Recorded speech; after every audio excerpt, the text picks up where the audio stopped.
welcome back everyone to our show, Red Spotlight Entertainment, the show that brings you everything coming out of the world of movies and more. I'm Alexis, of course, joined by my very good friends here, Peter Martinez and David Francisco here, to bring to you a belated affair. I'm not going to point fingers or name names. We all know who it is. We all know who it is. For years to get to this point. I love how you are just like a conservative, Peter. You kind of project all of the things that you are guilty of into a different party, as if not everybody here knows exactly why it took so long. And speaking to what you were saying off air before the fact, you were complaining about why it was that I introduced you last, I guess? I don't know, or I asked you something last. The thing is, you had left the show for a period of time, to, do your own endeavors. I know nobody blames you for that, but you did leave, and because of it led to first of all, a chain I believe reaction. We had a conversation where you specifically said, I blame you, so... That could be so many conversations. I don't even know what you're referring to. The point is, it led to a chain reaction of you not being here all the time, which inevitably delayed the top 10 annual shows that we would do. And we're so belated at this point. We're here to give to you, finally at long last, this is August 25th, 2025. We are here to give you our favorite 10 movies of the year 2000, not 24. That'll be coming up at a future date, because somebody still needs a couple of things to see. No, today we are actually here to talk about our top 10 of 2023.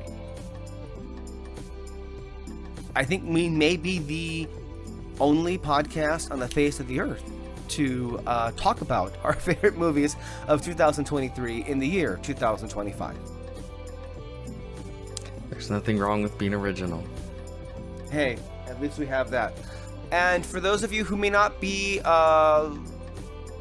familiar or aware of how we do things, all of us are going to basically announce the number slots around the same time. Each block will be basically 10 different blocks, where three of us will reveal our number 10s, and then we'll go on to our number 9s. If my number 10 happened to be Saltburn, maybe Peter's would be Flower Moon, and David's would be Barbie.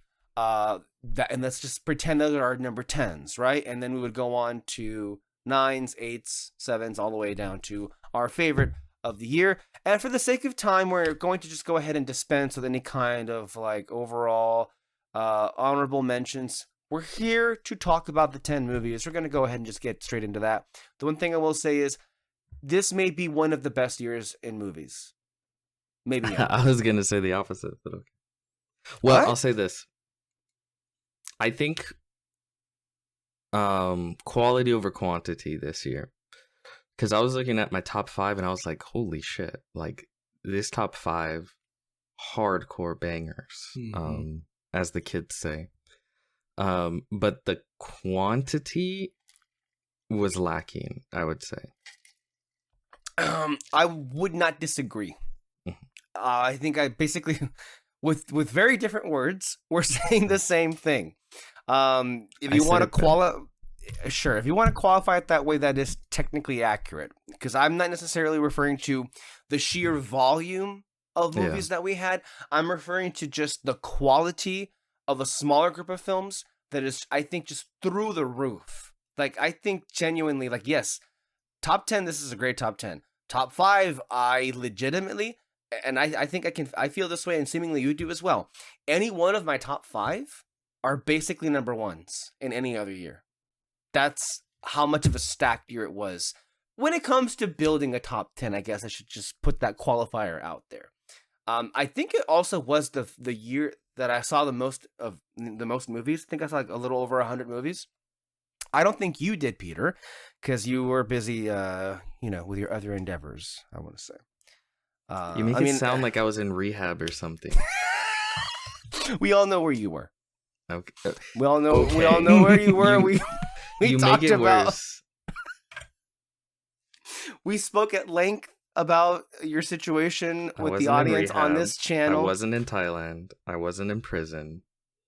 I want to make that very clear. I didn't insinuate that it would be any one of those things. I don't know I why wasn't you. traveling the world, seeing every concert.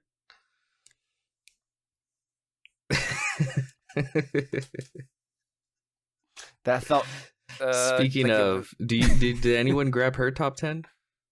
I told her to send me a text about it. At the very least, like a Okay, top good. 5, because I don't think she had like a Yeah, I don't know if big I don't know if list. she has 10 ready to go, but I guarantee she has at least a number. We have to remind ourselves that in the long history of doing these shows, I don't think she ever has once ever compiled an actual list because she just refuses to.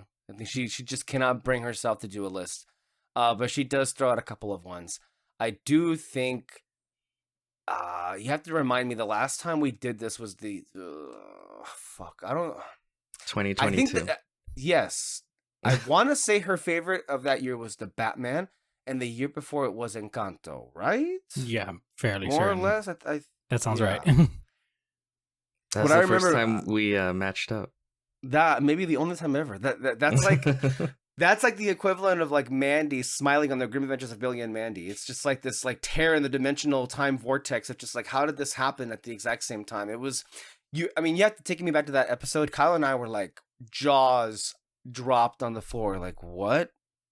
Like that? What that one? Okay. All right.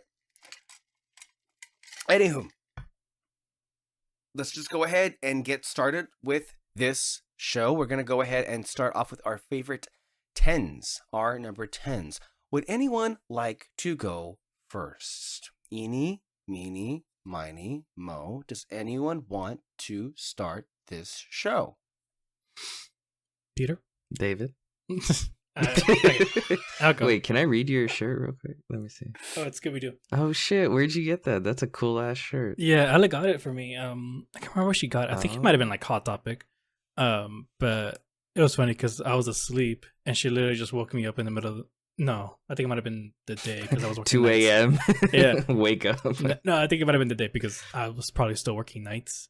But she wakes me up and she goes, "David, look, I got you this." And I was immediately like, "That's so cool. Thank you." That's a cool shirt. It's really good. Mhm. Okay.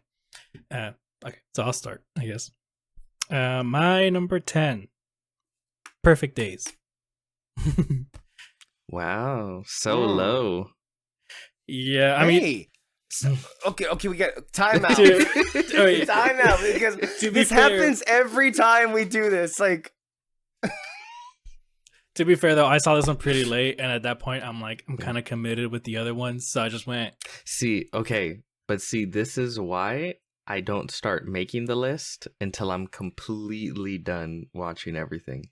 Because in my mind, I already know I'm gonna get attached to certain movies just being in a certain order. Mm-hmm. And it's like, do I really feel that, or have I just gotten attached to that idea? Okay, I get I've it. argued with Alexis over this because he'll make the It's list a as the year no, goes on. this is a fair topic of discussion, especially when it comes to the shows that we do here. I don't know. I see what you're saying because I kind of get in that mentality too, and I do fall victim to it. So it's very much flawed, but I feel like in these last couple of years I've been getting better at being able to isolate like, oh yeah, this one's for me, and the more I think about it, and that's how it lives with me, and how many times I watch it and can still have fun with it. Like, I don't know, I try to not let that get to me, but it can get in your head of like, well, wait a minute, I put this movie in this position, and now I'm gonna move it lower, but I still love it the same. Like, what's happening? Yeah, I definitely get that. But I'm not gonna break that habit.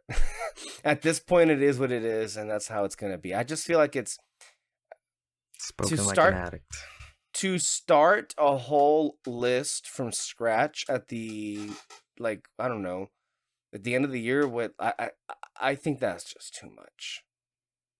But I do also try to remove myself from that, because yes, there are certain numbers, and if, let's just say I want to rebuild it, I would just like, okay, well, let's just go with the ones that I love the most and work my way down from there. But the reason why I call the timeout was just like to reiterate, like part of the fun of these shows that we are going to be ribbing each other about like the certain positions of certain movies. That kind of very much so. Somebody in this panel, I will not, of course, insinuate which individual it will be. That's good. You will find out for yourself. You'll find out for yourself, I'm sure, throughout the course of the show. But if you have listened to the other ones, there has been a lot of, well, to be fair, we're all guilty of this. I mean, if something that we think the person likes a lot ends up being a bit lower, it does, come off a bit surprising. Although it's not going to be a weird obsession of somebody else's to forbid somebody else from putting a certain movie as their favorite, just because of some irrational disgust or hatred toward, I don't know, whatever it would be the case. The only time that I was psyched out was that one instance. And I think that should speak for itself. David, you can go ahead. Which is just to say, like, to what? Only number 10? Hey, there were good movies that came out this year. Any movie that is included in the list should say something. David, go ahead. Yeah. But yeah, Alexis basically recommended this movie to us, and I was like, okay, I'll catch it when I can. And I knew this was something I wanted to watch because how else will you shut me up? I mean, that's the standard whenever Alexis opens. It's like, okay, when it happens, Well, I mean, as opposed to when you recommend David. something, Peter, and it goes ignored, apparently for years on end. No, By you, yes. When I say it like that, I mean, like, okay, I'll definitely like watch this one because he seemed to really like it. But then also the way he was describing it, I'm like, oh, okay, this is a movie that you really are in the moment with it, like it's not gonna be too complicated of a story. It just seems simple and all that, and I like those kinds of movies. I mean, Whisper of the Heart, I think there's another one here in my list. Yeah, I have one other here that like it feels kind of like there's not really much of a complicated plot. You're just with these characters in silent moments and just moments where you're just seeing the atmosphere and all that, just the character doing something mundane and all that. And well, yeah, that was basically how he described it. It's just you're just seeing this guy going through his day cleaning toilets, and you get a sense that he just has an enjoyment of the little things that he does in his life. And when you're watching it, you see more and more of his life that his life itself is not perfect, but he has those perfect days, and you enjoy those moments and kind of wish he has more days like that. And then the ending of it kind of leaves you wondering whether or not he is happy or not. And it was really surprising. But yeah, I really like this movie. Great pick. I mean, you're not going to get any complaints from me. I think it's an extraordinary film. I like many other great movies that are definitely clearly have a quality to them that speaks for itself. If this were a different, and we put it in the context of like awards season, and like, well, it's like there are always the films that never get any kind of recognition that definitely deserve it. This movie came out way too late in the season for it to really be noticed, but joke's on all of them, because I do feel that there has been since this movie came out a growing passion and fan base. I mean, for this movie, I'm not even sure if it's officially 2 years old. Maybe I think it is like a little over 2 years old now, the movie, and it already has a Criterion release. I mean, that should really just tell you that this definitely did garner an audience. Peter, any commentary on David's pick? And if you would like to go ahead and go to the next, your number 10, if you'd like. My 10. I forgot. Do we? Because I remember for sure it's on your list. Yeah. I forgot. Do we talk about it completely and we let everyone know if it's on our list? I'm trying to remember how we did it. Or well, I think. Well, no, I think we don't there are some shows that do it that way. I think we just because for the sense of suspense, you know, we don't want to like lay all our cards on the table. So I mean, it is on my list. So, but I'm not gonna say what position it is just now. I'm just gonna say like I like David's choice. And yeah. I'll say I really like Perfect Days. And what's funny, what I heard you say is, I kind of disagree with you on the interpretation of that ending. It's complicated, which I find pretty interesting. I like that. It reminds me of another movie I had recommended to Mr. Alexis Soto years ago that he never saw.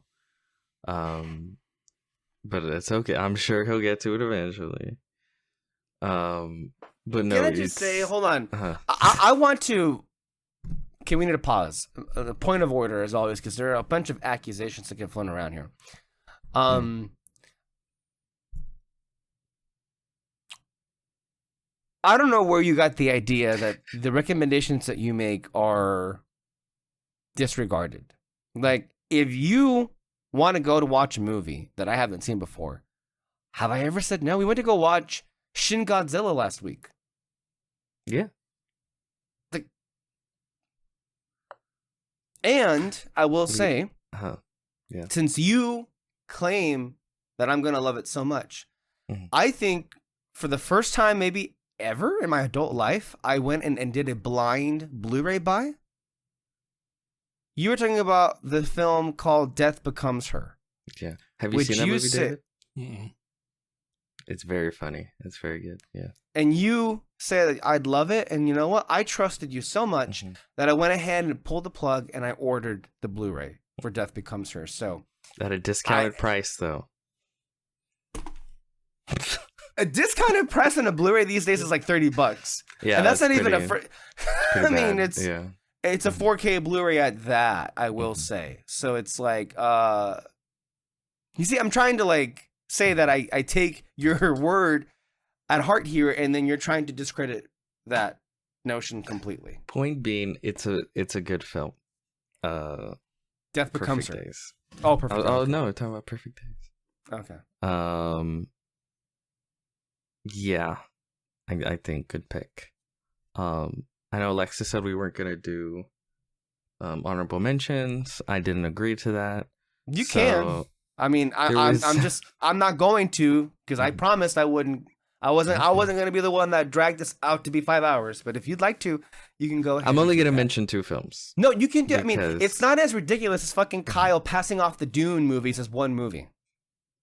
Bullshit. And he even told me the last time he was on the podcast that when Dune 3 comes out, he's going to consider it still part of one long movie. Bullshit. But no, it's just because these 2 movies were very close to making the top 10, and there was a lot of moving back and forth over those bottom 2 spots. But it's the Iron Claw and Asteroid City. So those 2 didn't. Interesting. 2 of which I really like. Both of them actually ended up really liking more than I thought I would. Asteroid City and the Iron Claw. Iron Claw is a really good sports film. Have you seen that one, David? I haven't. I haven't seen. Oh, dude, it's really good. I mean, it's really good. Iron Claw is really good, and I think similarly to like Perfect Days. Again, talk about there were a lot of really good options, but release dates and fucking studios or exhibitors, I don't know, whatever it is, and timing is everything. But like Iron Claw and Perfect Days, in any other year would be like heavy hitters, and yet ignored completely. And Iron Claw could have given Zac Efron an Academy Award nomination, and I think he fucking deserved it. It was incredible. It's one of those movies where this is why it's so, like, the awards and Oscars and all that, it's such a crapshoot. Because I think any other year, given the year, he would have easily won Best Actor. Yeah. Zac Efron. He would have had that Oscar, depending on the year. Really, really great film. Emotional. It's not your typical it's not a sports movie the way that you would think it would be. It's not like the general like arc of like the ups and downs and then the amazing finale. It is genuinely one of the most depressing movies. And I'm going to say this, and again, I'm an odd duck here because I said before in the past that I would rather watch Flower Moon than Nope. Like 1,000 times over. I think I'd rather watch like Schindler's List twice before I'd watch Iron Claw again, because Iron Claw is depressing. I'm going to tell you, it is fucking depressing. The second half is pretty relentless. Yeah.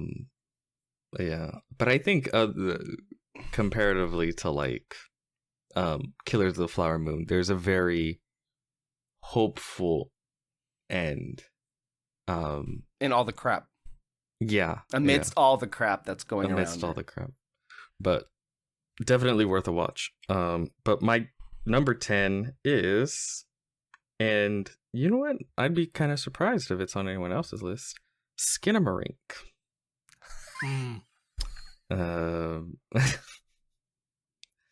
And here's the thing.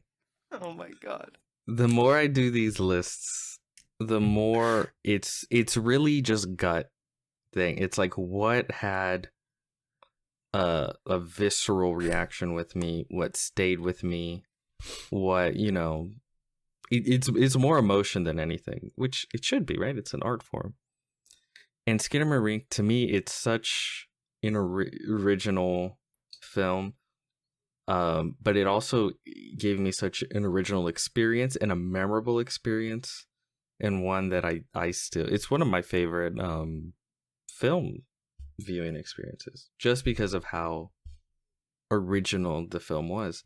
And it's funny because a lot of people hate the fucking movie, and I get it's one of those things where it's like, I get it. You know, David and Alexis have gone on record saying they didn't care for the movie, if I remember correctly. They did watch it, but I think, did you watch it at home or did you watch it in a theater? I haven't seen it. What? Yeah, I thought you did watch this movie. Alice saw it, and she saw it with her friends, with Susan and Sergio. At home? Yeah, at home or in a theater? In home. I'm not sure if it's the same experience at home. I gotta tell you. Yeah, at home. Well, it could be if it's on one of those old TVs at midnight with the whole house dark. Like Poltergeist? Basically. It's such an experience film. And it's one of those things where it's like, if it hits for you, it hits hard, and if it misses for you, it misses hard. So it's like, I don't even judge people who are like, I fucking hate the movie. It's like, yeah, no, I see it. But for me, I think it helped that it was in a theater experience, in a mostly empty theater. I think that helped a lot. But also, I think the experimental aspects of it, I really dug. And the way it was just trying to get to an emotional core truth of fear when you're a certain age, and what that feels like more than anything literal. And I don't know, I just think it worked. So yeah, Skinamarink.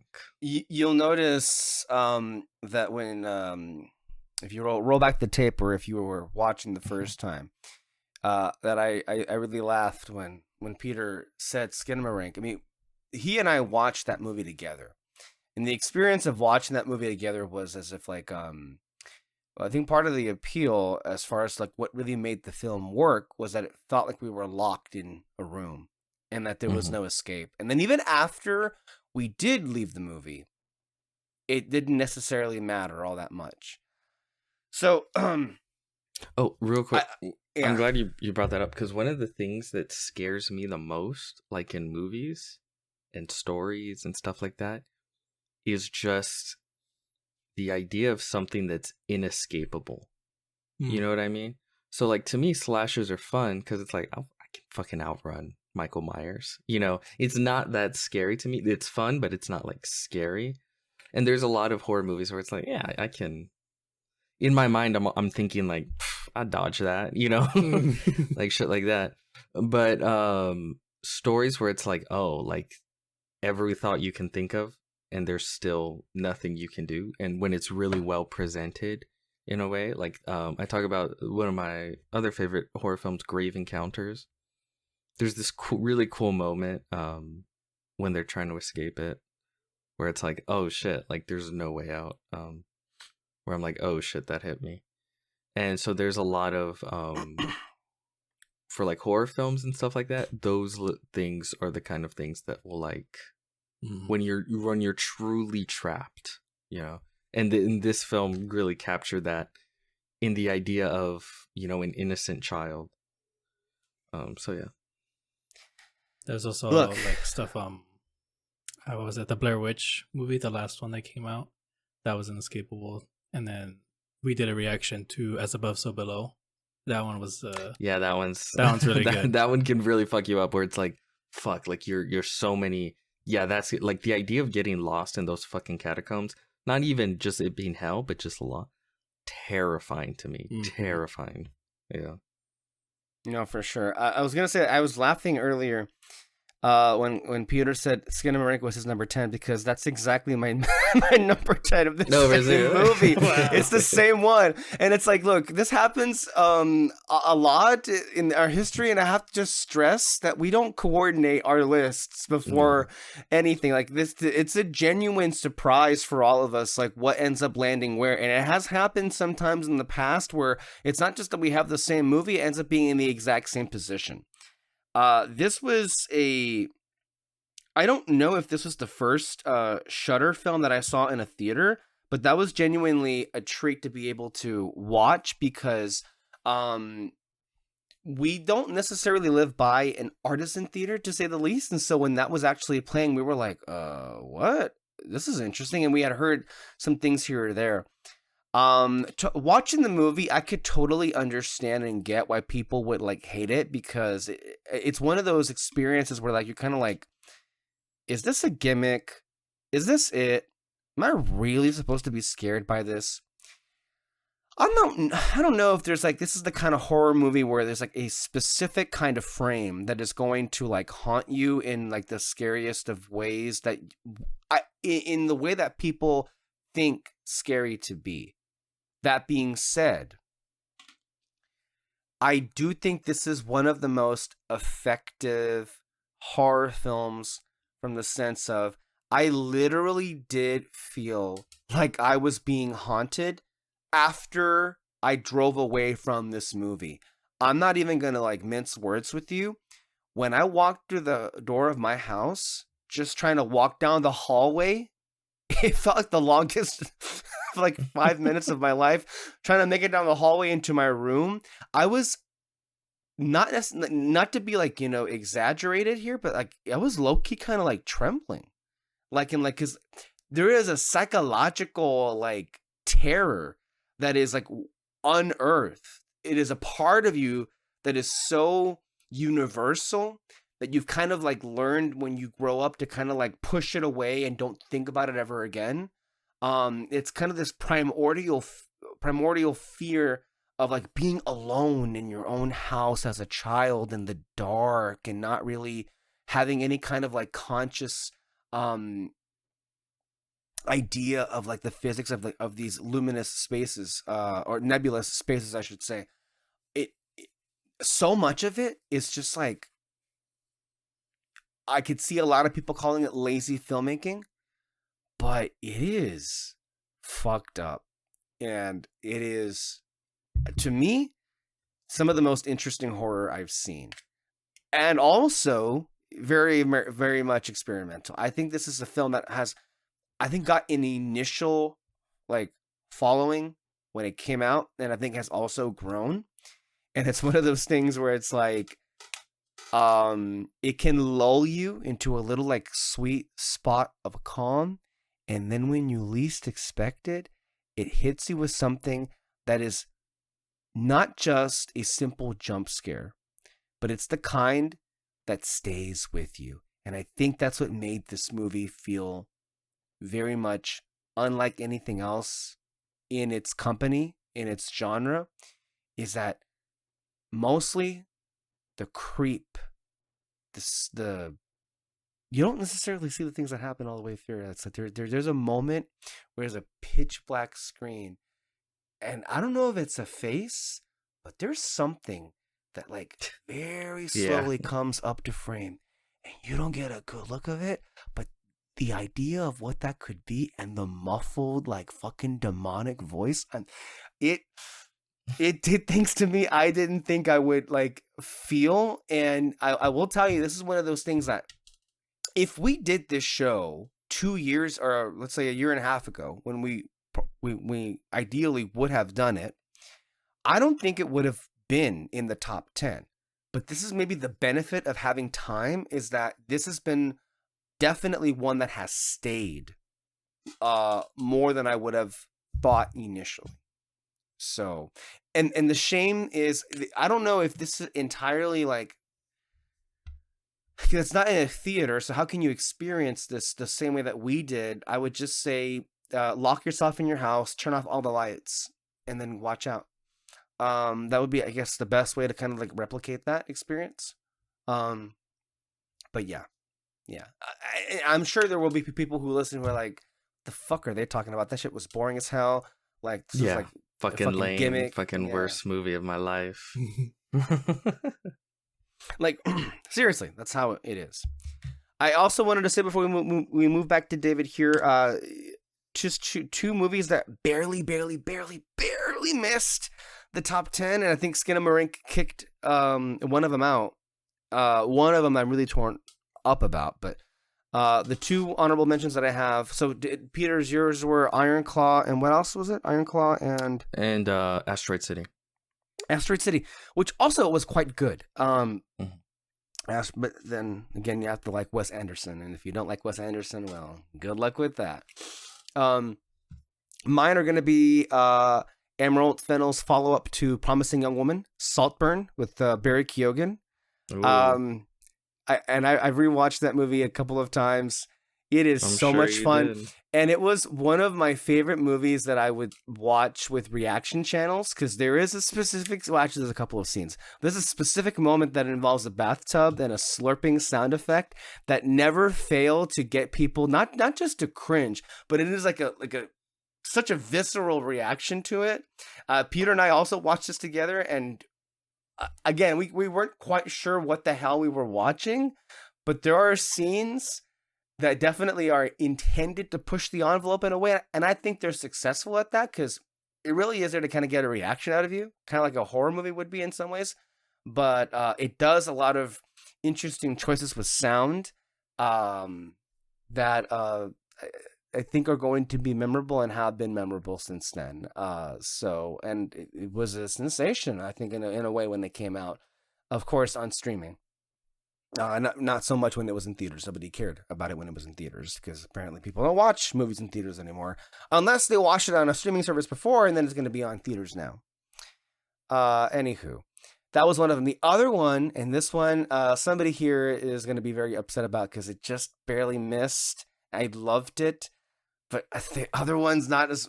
Yeah, so I'll just pull the Band-Aid off. Poor Things missed the top 10. I know. Oh, hold on. Poor Things is my number 11. We're sucking that movie's dick. Excuse me? And it didn't make your top 10? The movie is incredible. It's one of my favorites. I just said it's number 11 of like over 100 movies that I watched that year. I would like for you to elaborate on that comment. In what way was I sucking that movie's dick? You were praising the hell out of that movie. Like it was your like top 3. When it came out, I love the movie. Don't remember? Okay. I don't love the movie any less. Like, it doesn't have to be at like the top of the top to like. It does. See, I knew this would cause a conniption fit with somebody.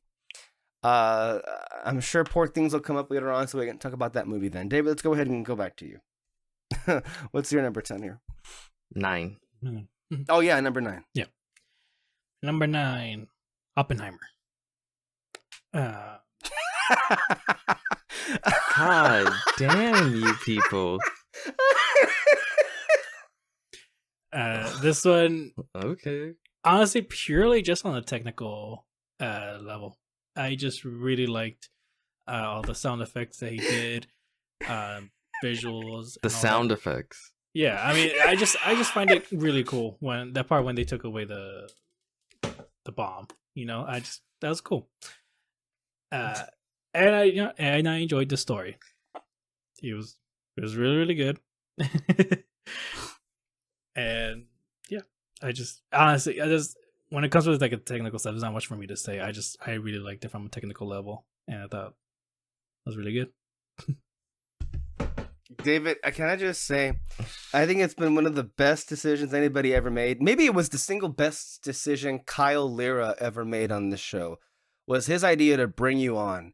Because I feel like ever since then, you have had a variety of really interesting choices that I think bring flavor. Now, some of which I don't personally understand, like rating Cars 2 over Up. That never really quite gelled. That never really quite gelled with me, I will say. But hey, it brought a lot of memorable moments and conversations because of that. Did it? But No. But these last couple of years, it has been quite entertaining, to say the least, because for certain movies that would be brought up. The last time we did this show, mind you, of course, you were the only other person that was with me on Fableman, so you actually put it as your number 2 of 10 movies. And then also, so this is what it's been about, huh? Okay. Hilariously, you ejected the Banshees of Inisherin to make room for a wonderful movie called Mrs. Harris Goes to Paris. That stupid bitch just goes and shops and who cares? No.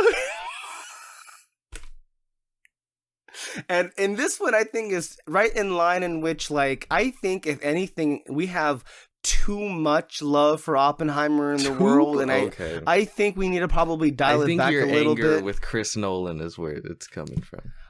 Look, my anger with certain people is always going to take priority over anything. So just to be clear about that, and I'm not going to lie and say that's not going to get in the, it's going to really drive a lot of my feelings towards it. But I think Oppenheimer is a genuine masterpiece.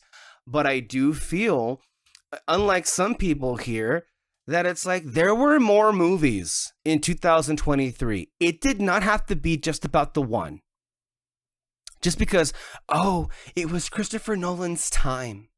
Yay, good for you. Shut the fuck up and go away.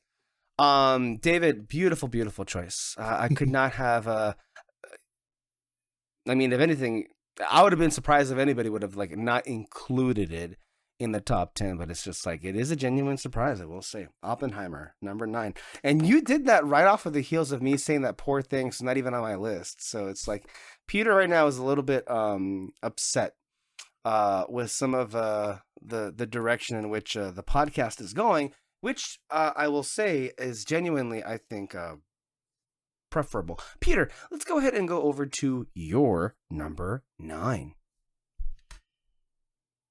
This was a bad idea. My number 9 is Guardians of the Galaxy Volume 3. I don't even think I got to explain it. I think we all know the movie. We all love the movie. Looking at the list, it could have been 8, actually, but no, we'll keep it at 9. Like I said, the top 5 to 6 very stacked, even into 7. But I love James Gunn. I love this movie. Man, I don't even know what you can say. He's really, one of the things I always say about James Gunn, man, you can see him grow as a director with each film and try to push himself and visually what his films are like, story-wise, story structure. He tries to not make the same film, even though a lot of people say he makes the same film over and over again. I don't think that's necessarily true. I think certain directors have ways in which they make films, and that's understandable. But it's it might be the best Guardians film. Who knows? One of the cool things about the Guardians films is you can declare any one of them the best, and most people would be like, yeah, that makes sense. But yeah, Guardians 3. James Gunn is... He sort of... It's kind of fucked up to say this, but he's the sole reason comic book films have remained tolerable. Is think about it, like most of the top fucking comic book movies that have come out within the past few years are all his. Like it would be a sad fucking state of affairs if he wasn't around making these films. There'd be like, look, since we're now this is 2025 now. We're 5 years into this new decade. The Suicide Squad, Peacemaker, Guardians 3, Superman. Mhm. What more do you need to say? Beyond that, what good superhero? The Batman? Yeah. I liked Thunderbolt, but like it's just so...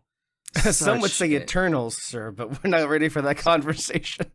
We had that conversation. We've had that before it conversation came in the out. past. Well, Across the Spider-Verse comes to mind. Oh, well, clearly. I guess sometimes I cross that with Oops, like, I guess I gave it away. animated That is and- this year, right? I forgot that's a movie that did come out this year. Yeah, so But yeah, I guess I'm thinking strictly live action, just because yeah. live action has such its unique issues. Like that shit looks ugly. The scripts are bad. They're doing CG at the last minute. Like it's very. All the issues I'm thinking that these superhero movies have. It's very like live action specific. Yeah, and obviously none of James Gunn's movies have those issues. No, none of them. And yeah, if it wasn't for him, it's like, I don't know. That's why I'm so excited for his DCU. I guess, because do we have to there's finally thank some Mike goddamn quality Cernovich control in there. for canceling him successfully all I those years know. ago? Because if it wasn't for him, I don't think Gunn Thank would have you, been in Nazi this position. Cernovich. No, he wouldn't. For those of you who are not aware, Mike Cernovich is the one that like brought out all these old tweets of James Gunn because James Gunn was being critical of then president, Trump. now again President Trump. Yeah. But yeah, that's my number 9. I think it speaks highly about the year that movie would be as low as number 9. Because it genuinely is a great movie. It is No, it's fantastic. Not just an individual great movie. I think it genuinely, rivals the peak of anything MCU related. And on top of that, into a different annal, like halls of like fame would be like maybe one of the best, if not the best ever, like third installment of a trilogy. Oh, fantastic! Yeah. Which is very hard to do, even in these times that we live in. See, So the thing is, whenever people want to be critical of James Gunn, I'm like, he's on one of the most insane streaks. Like, most people can't make one good comic book movie. I don't know why. It doesn't seem that hard. Peyton Reed asshole. made 3 comic book movies. I mean, he made, even like, I love Sam Raimi. Everyone criticizes Spider-Man 3. I'm not with that same level of criticism, right? But like, what other director has made one of these films good, let alone a follow-up? And he's made 3, 4, 5, like just strictly films, right? It's the 3 Guardians, the Suicide Squad, and Superman. And then, not to mention, I guess the upcoming one that's happening. Yeah, which, I mean, we haven't seen it yet. We don't know how good or bad it's gonna be. But look at fucking Peacemaker. That first episode, I was like, of season 2, I was like, oh shit, this is so. Have you guys seen it? No, I know of what happens. A little bit of a retcon, but I haven't. I literally had no chance to see it. I'm It's even really behind good. already on Alien Earth. Even and I beat you Oh, to it, shit. and I'm already behind on it know. because I gotta catch up on David, those. have you been seeing Alien Earth? I haven't. The fuck do you do all day? It's good. Alien Earth is really fucking good. But no, yeah. It really speaks to killing also it. how we've said it for years. We were the first ones to call it in 2019 that Marvel was going to have a new era of decline, and even we were caught off guard with how bad it was. Just this past weekend, the Fantastic Four barely passed Ant-Man and the Wasp at the worldwide box office. Barely. It's funny, again, we're not doing news, but you saw how Disney's like, oh, we're trying to find movies to attract boys or whatever. They were in that same era over a decade ago, and instead of learning how to make movies, they just bought other properties. They bought Star Wars, they bought Marvel, then they ran them into the ground. And now they're in the same position. But just to a be little fair, bit of a decade later. Bob Iger deserves to be blamed for all of it. Yeah, and, for and sure. then some, and then some. But we should not forgive or not that we ever do here. But I think people at large like to just blame Disney and not mention Kevin Feige or Kathleen Kennedy because they've made many mistakes themselves. They're part of Disney. I Yes. don't. At this point, I don't separate them from. They're their employees, right? Like This is the issue that I have though. There is no creative team at Disney. No, there is no isn't. team that exists. That's the problem. So it's like, well, who are we blaming here? A monolith or just dumbass movie executives and Bob Iger? Because that's all I see at Disney. There is no longer any kind of like leadership at all. I mean, Creative the closest leadership. you can say is the animated space. I don't even know if that's even true anymore because they kicked out Jennifer Lee, and I don't know who's the new person in charge of that. Get Rich Moore? I don't even know. The point is, it's complicated. But anyway, let's go on to my next movie. I'm next, right? Number 9. I'm going to go ahead and go with Wonka. Paul King. Oh, that makes sense. Yes. I always try and include a musical whenever I can. And I'm so happy to say that since this movie came out, there seems to be maybe not so much a newfound, but maybe an awakened part of the base that seemingly is okay with these kind of movies. We were all so deathly scared, like after in 1 year, In the Heights and West Side Story bombed so badly, that we were like, oh my God, is this it? Is this over? Are we just not going to have any more high budget, musicals any longer? Then it started with Wonka. This movie made $600 million worldwide. Post-COVID. It's a fucking musical. Like, this was like no one was thinking it was going to be this big. And then of course what followed thereafter, we had the Wicked sensation, which was a huge hit, and now we have K-pop Demon Hunters, and of course I should have mentioned that in the middle there was also Encanto, which itself was a mega hit.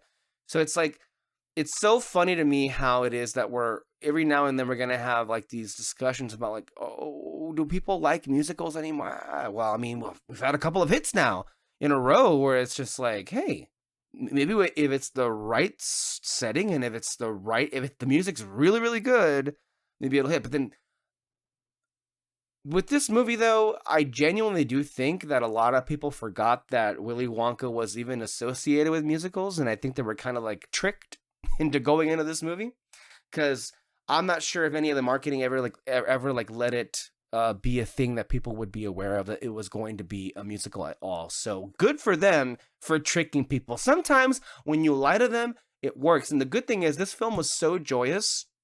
It was so charming and so much fun that I think even people who don't necessarily like musicals, they still kind of got that it was, okay, more so a kid's movie. But it was just and it was a great like holiday film too. I think it came out like during Christmas time. It was such a great Christmas time movie too. Look, Paul King, obviously we know him from Paddington and Paddington 2, which all of us love and adore, and he brought that same sense of charm and whimsy and heart and humor into Wonka. Timothy Chalamet, again, maybe there were a couple of moments here or there where he was trying to, like, I don't know, Gene Wilder it up a little bit here and there, but like he really did deliver on his own take on this character.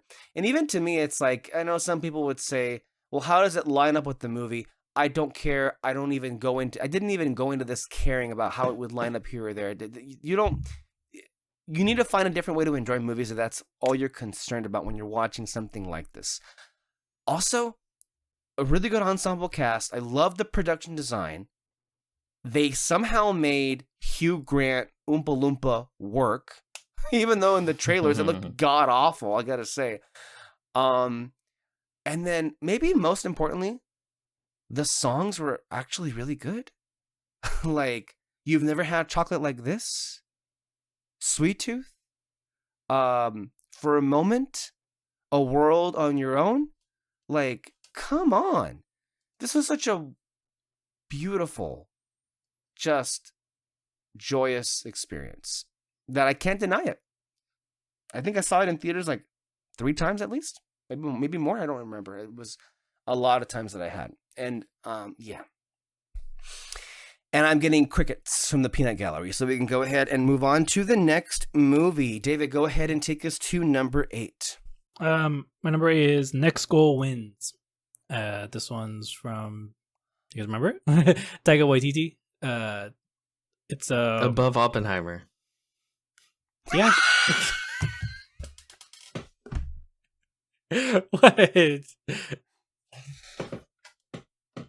I'm laughing. To be clear, I'm not laughing at you. I'm laughing at Peter's reaction. Yeah. In front of Oppenheimer. Yeah. So, if I'm not mistaken, this is the Taika Waititi movie, right? Yeah. It's directed by Taika Waititi, and it's about this soccer coach who gets sent. Let me see. American Samoa soccer team from perennial losers into winners. That was the letterbox description of it. Basically, he got to coach one of the worst teams in soccer, and it's just, I like Taika Waititi's comedy. It really works here, and it's a really genuinely good story here of a man, basically using soccer as a way to run away from his trauma. But with the team that he's on, he kind of like faces it head on and manages to make a good team out of them. And it's just a fun, feel good movie. So, you see, it seemed at the time that it was just another Taika Waititi movie, but this is the problem with Next Goal Wins. At that time, everybody decided we don't like Taika Waititi anymore because. Okay, no, I like Waititi. But this is the thing. It's like that's coming off. That's coming off of like for Next Goal Wins seem to be paying for the sins, quote unquote, the sins of Thor: Love and Thunder. A movie that I think is way overhated. I think there's plenty of hate to go around for the filmmaking qualities of Love and Thunder. But I do think that Love and Thunder, unlike a lot of the other Marvel films, was genuinely going for a story and arc and themes. Regardless if it got there or not in the end. Like, I thought Love and Thunder was a genuinely enjoyable movie.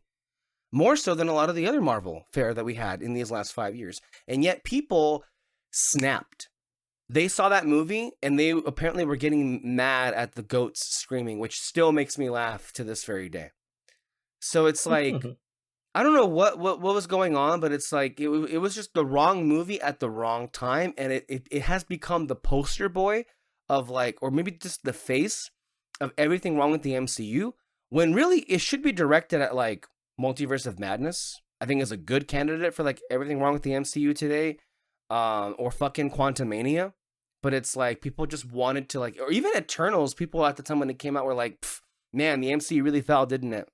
And then they just kept saying that and on and on and on. But genuinely, I like Taika's movies.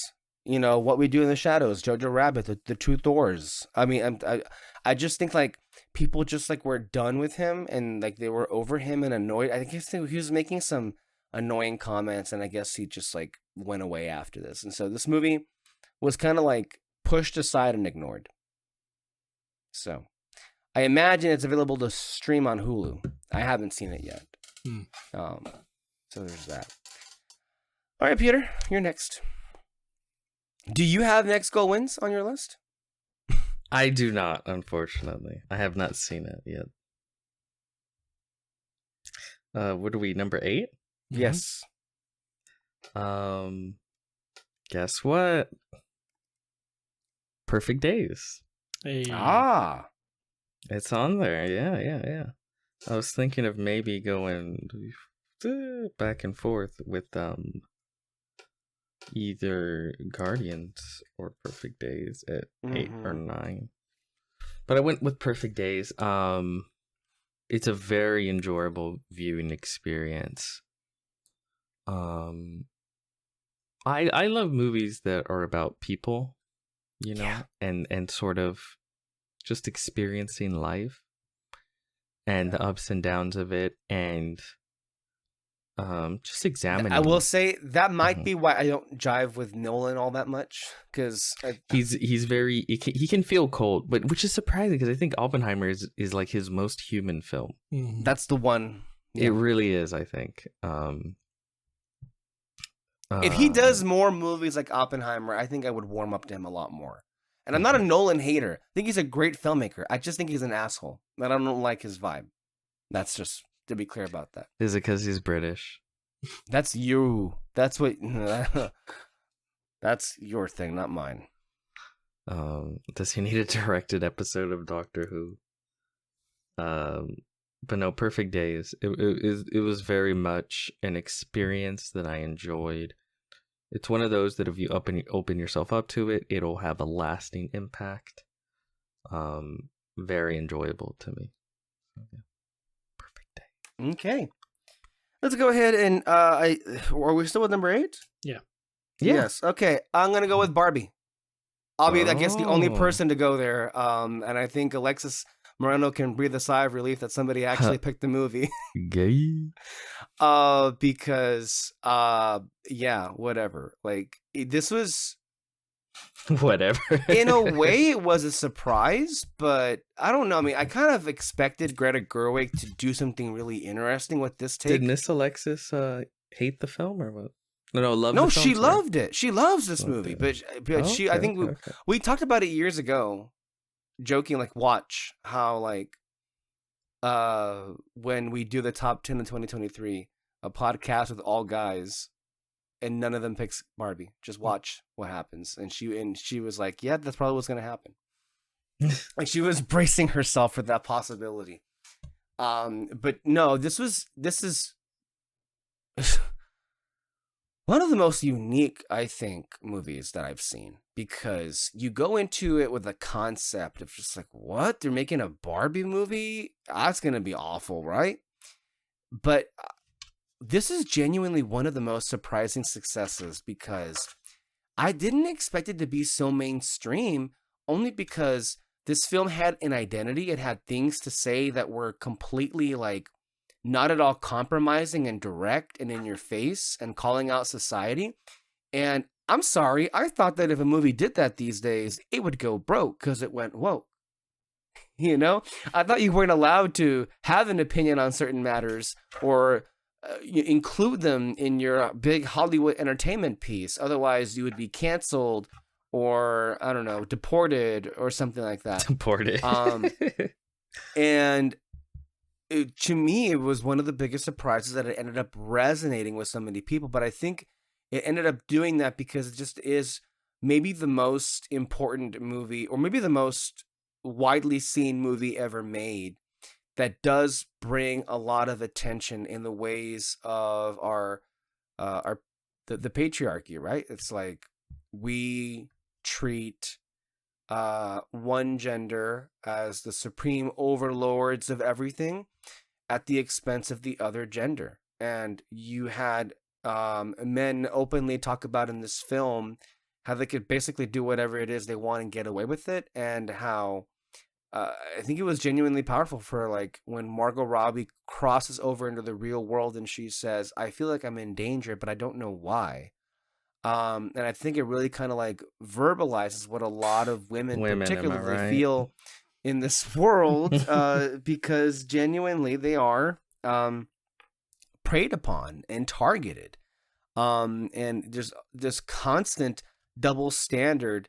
I mean, I think it was later in the year where Nia DaCosta directed The Marvels, and Disney, without even, like, thinking twice about it, threw her under the bus because she dared to attend her own birthday party over, I guess, a premiere of the movie happening somewhere in some town.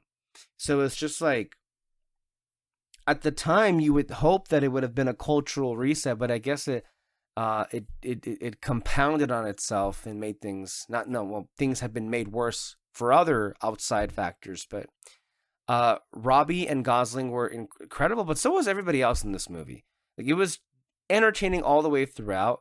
Even when it was like outside of the Barbie world, it still was entertaining and hilarious. But even more surprising, I thought it was just going to be a balls to wall, like, carefree comedy. It had the social commentary and it tied it in with such visceral emotion. It's one of the few movies I can think of where I know I'm sitting with a mainstream general audience, and yet everybody actually understands and gets what this is going for and what it's doing, and it's resonating. And of course, the music. You got I'm Just Ken on one side, and you've got What Was I Made For on the other. Like, two of the best songs ever made for a movie. Yeah. I know you guys don't have this movie on your list, so if you would like to say your piece on this, if at all, your time is now. And Alexis Moreno will be personally sending you a note in the mail. It was very pink. Yeah. And lots of cowboy hats. I saw lots of people dressed up as cowboys when they went to go see the movie.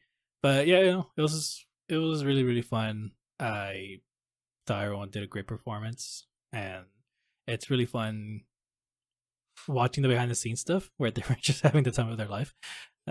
So yeah. Oh, you see, Alexis? What did we talk about? Just crickets. From one end to the other. All right, David, I guess it's your turn again. To her. Let's go ahead and get to your number 7. Let's see what else you put ahead of Oppenheimer. Well, because Peter is watching very carefully. All right, number 7, The Killer. Okay. Yep. David Fincher. Mm-hmm. David Fincher and Michael Fassbender. Okay. Yeah, 2 Michael Fassbender movies back to back. I just realized that too. Oh shit, that's right. Yeah. That's you right. You got a thing. Okay. You got a type. This is a kind of just another movie where you're just seeing moments of a person, but in this case, it's just a freaking assassin. And I don't know. I just really like that. Just being in that moment, getting those little details of how he's investigating the certain situation that he's in.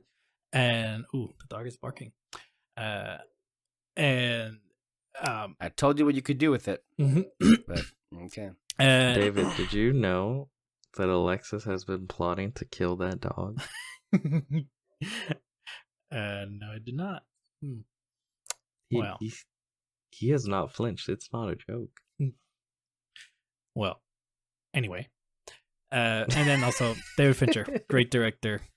Love the cinematography. It's just there's a certain style that he does, and it's just always I love it. But yeah, great movie. It has a lot of really fun set pieces. Some of my favorite moments of the movie actually are just some of the quieter stuff. I mean, just like watching toward the beginning, Michael Fassbender is like across the street in this building, and I think he's gonna kill some person. I think he ends up missing, but just like to see how long he's waiting there and the cold get to him while he's sleeping or waking up. But genuinely, the more it keeps going, it's just a really entertaining film. It's really cool for Fincher to kind of like have fun with the film. You know, Fincher is known for like, a lot of these high concept or high caliber movies like Social Network or he did Fight Club, right? Yes. Yeah. And then the one that he did before this was a movie that I think really got a bad rap, and that was Mank. Because I really liked Mank, but a lot of people just felt like it was just like, whatever. The Killer is just a fun movie. And there's even a really wonderful scene that Michael Fassbender has with Tilda Swinton. It's a really, really good one. So it's a good pick, David. And I like how we want to get some variety on these lists. And to be fair, though, like, the Killer, that one that I think was one that was appreciated when it came out, and I think it has also built up a bit of a name in these last 2 years. Peter, you're next. Okay. We're at 7, right? Yep. Okay, well, Alexis Moreno, eat your heart out. Barbie. It's Barbie. I'm amazed, Peter, how You shouldn't be. I liked the film when it came out. I can't believe it. Like, how have I been one-upped? Yeah. Okay, great. I'm the Go only ahead. one that didn't Higher have than Barbie. you. The only one that didn't After have Barbie. in the you list. were on your goddamn high horse the whole time. Wait, say it again, Um, David? I'm the only one that didn't have Barbie in the list. David's the only yeah. real man here. No, it's a fun film. I think it's one of the few movies in the past years that actually has color. The set design. That's such a sad statement, but it's so It's a true. sad fucking statement, but it's true. It's the color, the set design is so fun, so cool. She very much pulled the Lord and Miller with like the Lego movie, where it's like it feels stale. Like it's like, oh, like it feels like corporate mandated films, you know, like a movie about Legos, a movie about the Barbie doll. And they take it and do the most creative thing that can be done with that concept. Yeah. And still retain what that concept is, you know? And I think that was great. I thought all the songs were fun and funny. Even the what do you call it? Not the ones they necessarily sing, but just like the ones they dance to and stuff like that. Right. The Ken stuff is revolutionary, very funny. I tell you this: if there ever was a comedic performance in recent memory that earned and deserved an award, it would be that one. Yeah, for sure. It's honestly just a really good time. Just someone very clearly taking this concept, and it's like, what's the most we can squeeze out of it? And it was this movie, and it's great. It's heartfelt. It's a love letter to women from I believe a woman as well. So yeah, it's a fun film. Wow. Full of surprises, aren't we? Mm-hmm. Am I next? Mm-hmm. Oh, okay. Unfortunately. Well, Alexis, I think, is having. When she listens to it, she's gonna be okay. These guys actually picked some of my favorite things. So on that note, my number 7, from one Alexis Moreno darling to another, it's going to be Celine's song. Her directorial debut, Past Lives, starring Greta Lee. A film that I think Peter had purchased and was sitting in his room for a whole year, and then some, before he actually opened it and watched it. If he actually opened it, which I doubt. Maybe he watched it on Vudu or something. Did you want to comment on that, Peter? No. Okay.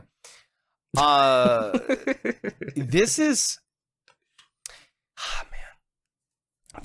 This falls into a category of film, the kind of movie where it's just like, it's really just conversations that happen between characters, but they're so, and I don't mean to use this word in the same way Pete Buttigieg uses this word, it is so profound. Just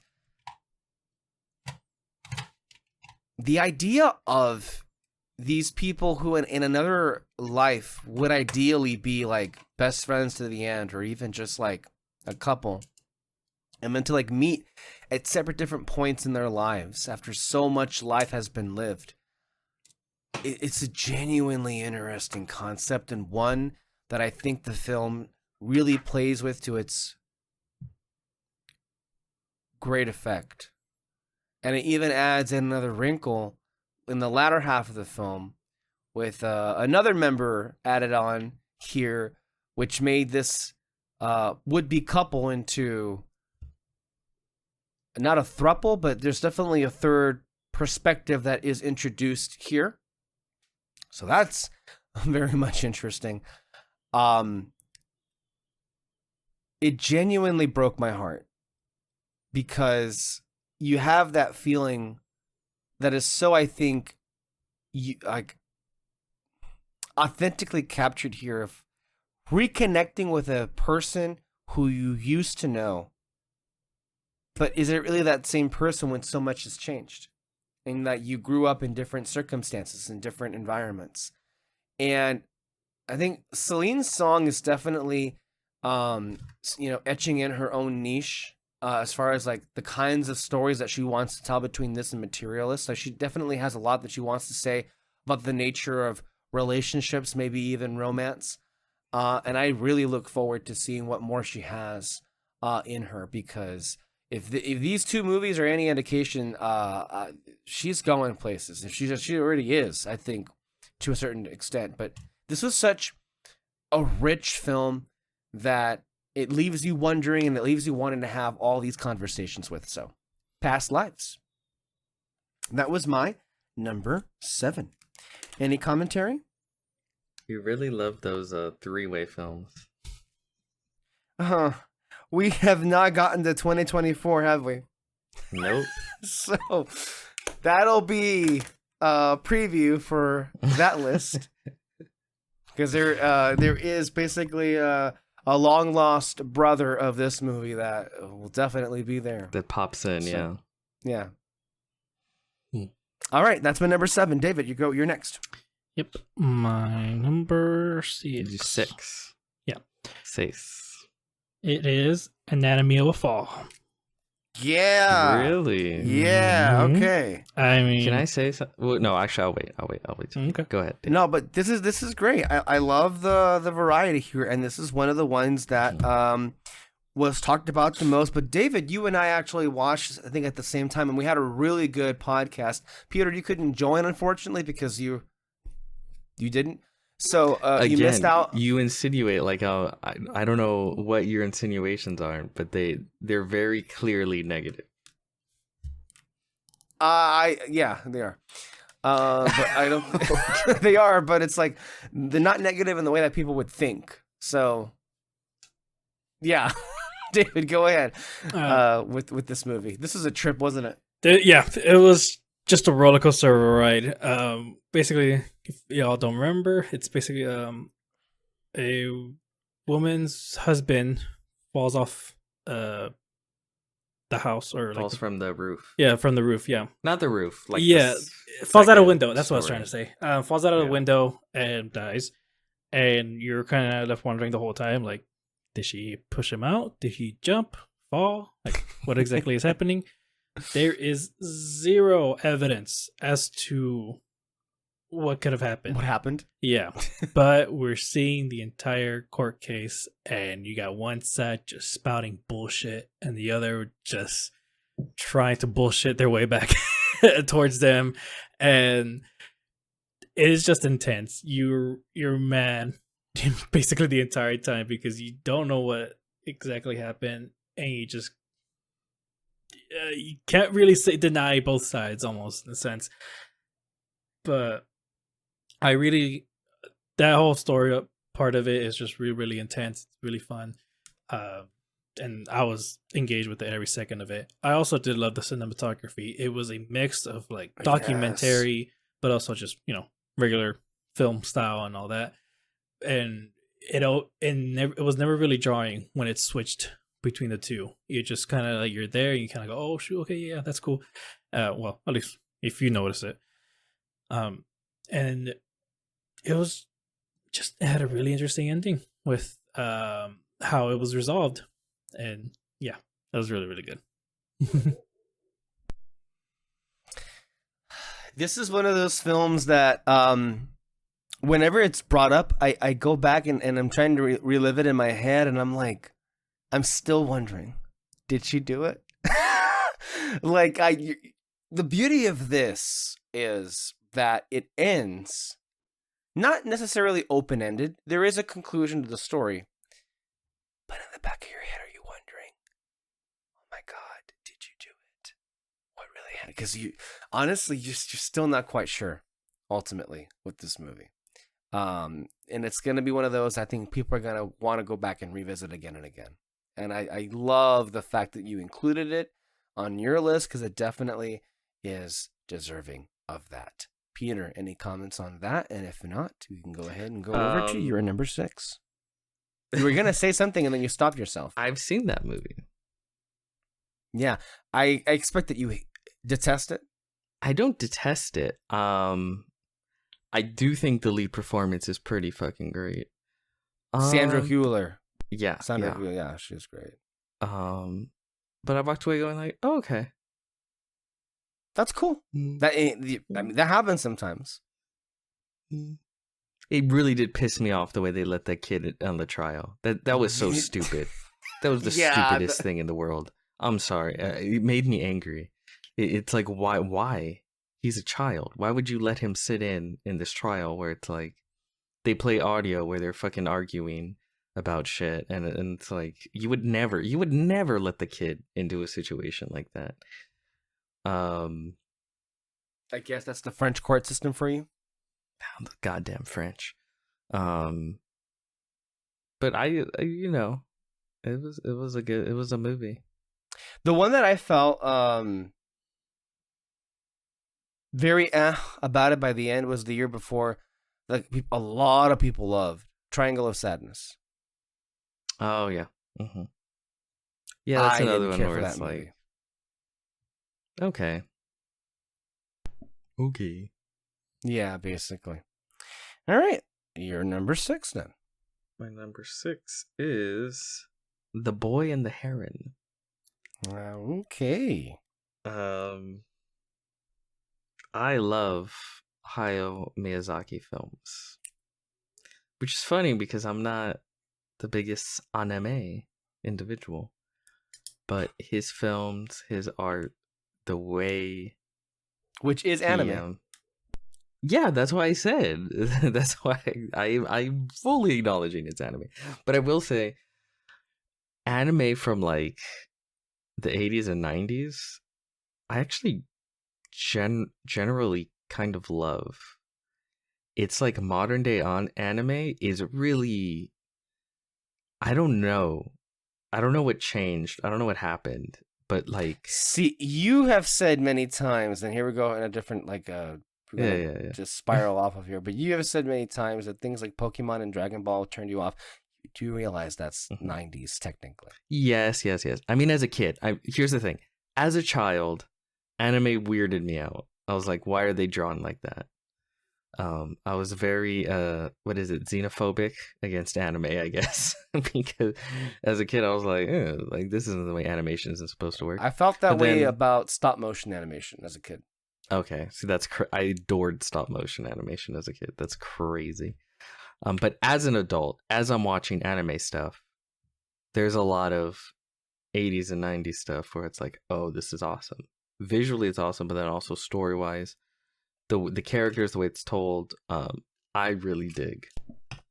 But then I try to watch more modern anime stuff, and it's a little weird. I don't know. It's just weirder to me. And like the way the characters talk, the way that they... But you do realize that on some level that's supposed to be the point. Like, I mean, anime is supposed to be weird like that, you know? I don't want to get into this, but the perverts clearly won when it comes to anime. It was less perverted in the 80s and 90s. There was more artistic shit going on in the 80s and 90s. I'm still going to be on. I had to turn my camera off real quick. Go ahead. I'm just like, I need to take a break because... No, go ahead. What do you mean? I'll try to watch more like modern anime that's like out more recently where people are like, you should check that out. And it's like, okay. And then I watch it and it's like, Okay, well, which one though? What was the last one that you saw? Dan. Oh, okay, yeah, that one understandable. Honestly, I tried watching the first episode, couldn't get past the first 5 minutes of it. I understand that. It feels like a parody of what people say anime is. I've been hearing like the nerdy guy, like I'm a nerd, but I'm into UFOs, and it's like, oh my god, like, and it's and then yeah, like the hypersexualization of like all high school girls. It's Yeah, I don't know, but that's considered one of the like best modern animes, you know, within the last couple years. And then I watch it, and it's like, it feels like when I make fun of anime, this is it. Like, this is literally it. I don't know. I've heard a lot about that one. I had zero interest in it, so I can't really say for sure. But for me, it's just that doesn't really seem like the kind of show that I would like. If I can recommend you some, Demon Slayer is really good. You got 2 Demon weeks. Slayer. Okay, I've heard good things about Demon Slayer too. It's really, really good. One of my favorites, all-time favorites, Violet Evergarden. It's on Netflix, and watch it dubbed. Violet Evergarden. Yes. Okay. See, I've never even heard of that one. Okay. That one, I would be shocked if you told me that you hated it or something, because it's really good. But you have to understand this, David. It's like, I think I showed Peter one time something about like Dragon Ball, early Dragon Ball, and I showed him Korin, and he was like, "Why is he a cat and why does he talk?"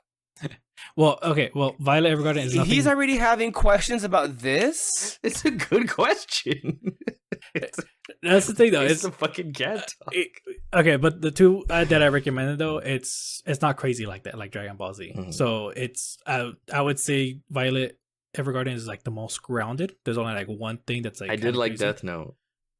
Yeah, it's kind of grounded like that, Violet, and so is Demon Slayer. Kind of, I mean, has demons in it, so it's a little bit out there. But I think what they do with it is as grounded as they could get.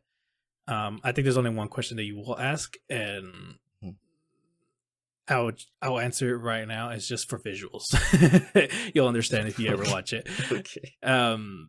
And what was another one? I can't remember. Oh, there's two: My Hero Academia and To Be Hero X. I hear that one a lot too. My Hero Academia is like the best in world building. You'll love it, and you wish that MCU would take notes. And then To Be Hero X is it's just really good at. It's a really good way to interpret how social media is affecting our world and all that with superheroes. It's really, really good. Another one I tried watching was Spy X something family. You didn't like it? It's not terrible, but to me it's kind of like Blue's Clues. Like it's very like it's a little kids show. Yeah, it's very much a kids like show. It's like a young child's show, but the fan base that it's to me it's like when adults are obsessed with Bluey, you know, and it's like, I get you. Okay, that is a good description of the fan base, honestly. But I enjoyed it. I'm not caught up with it. I stopped at some point, not because it was bad. I was just couldn't keep up. But yeah, that one's just a really fun show for sure. Yeah. Maybe it hurts that I was listening to the English dub too, because it's like I haven't. It's the little anime girl voice of like, oh my, I need to help daddy, and it's like, okay. A lot of that shit isn't from what I've watched of like, and I'll tell you what I've watched. Obviously, like all of early Miyazaki, really everything with Studio Ghibli, and this is, I guess, the typical American one. What is it called? Cowboy Bebop. What else? Angel's Egg. That's a really good one. Along with what's it called? But you've avoided One Piece, Dragon Ball, and Pokemon and Yu-Gi-Oh. I mean, when I was a kid, yes. Oh, well. Dragon Ball. Okay, here's the thing. I would give Dragon Ball a chance, but fuck, it's kind of like with Doctor Who, where it's like where to begin. Mm-hmm. It's such a massive endeavor. Just be prepared for retcons galore. Yeah, I see. That's I figure. And then like see, that's the thing. People talk about like comics like it's more difficult, but the cool thing with comics is you don't have to care about continuity, because continuity, schmontinuity, right? Mm-hmm. You have they're more like fairy tales and fables. There's like a general idea of what the character is and what has happened to them, but it never has to be like hard-lined, which I think is a little easier to come into. But I understand if your brain's wired to be like, what was the other one? Where she's a fucking robot AI. I'm talking like some basic ones. But there's a few other ones too. Huh? Ghost in the Shell? Ghost in the Shell. Yeah. Oh. Ghost in the Shell. Akira. Mostly sci-fi stuff. Like really, really cool shit. And I don't know. There hit a point where like just some weirdness hit a lot of anime that it's I don't know. I mean, to me, it's never changed. It's always been weird, but it's also been grounded. It's also just had some great ones. The balance was so much better that I don't know. Maybe The Boy and the Heron. Yeah. Oh yeah, we were talking about the movie, The Boy and the Heron. Another example, fantastic film. And it's also another journey where it's an artist that kind of has like a stream of consciousness. You know what I mean? There is a narrative story for sure, but a lot of it is sort of tied into, you can tell it's sort of an artist pulling apart sort of subconscious feelings and emotions and sort of just throwing it on the screen with a lot of care and beauty put into it. And it's different. It's very different, I would say, than his earlier films in that way. His earlier films are much more narrative focused, I would say. Mm-hmm. And it's some of the best 2D animation you've ever seen.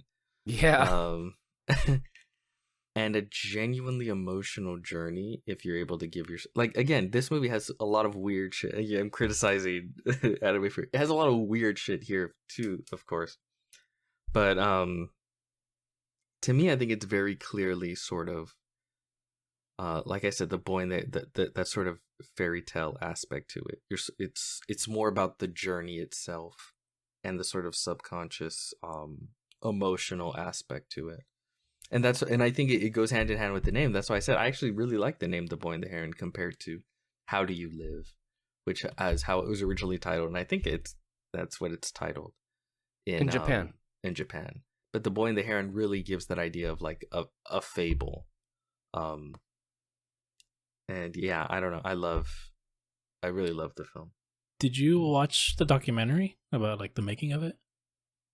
No, I've seen a good amount of the previous documentary. I think the one when they were making Ponyo. But not the one specific to this film, The Boy and the...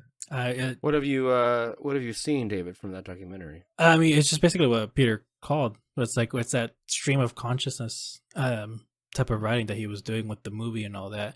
But when we were reviewing it, we were kind of thinking like, oh, like, is this tied to his past or something? Like, you know, does this mean this from his past and all that? But it wasn't really that. It was just, I mean, in a sense, he was kind of like grieving because he was losing so many friends who he had worked for decades in this studio, and kind of putting the people who he worked with within the movie. And I think we were all like, I mean, for example, the old man who like controlled the world. We were kind of saying that was Miyazaki, you know, kind of talking to his younger the self. granduncle. Yeah, the granduncle. We thought that was Miyazaki, but it was really a friend of his. Who was he?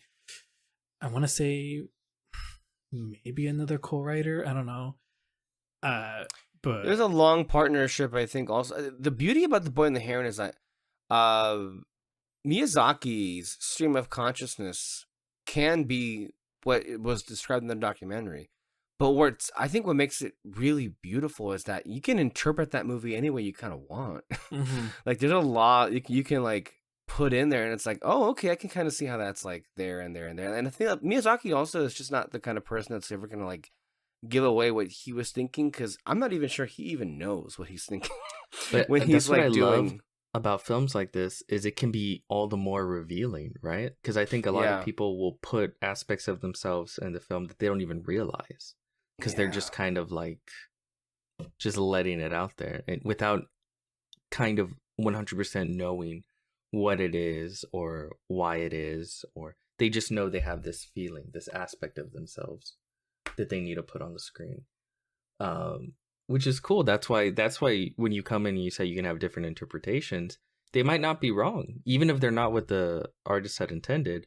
Maybe the artist didn't realize that that was a part of them in the first place. It's really cool.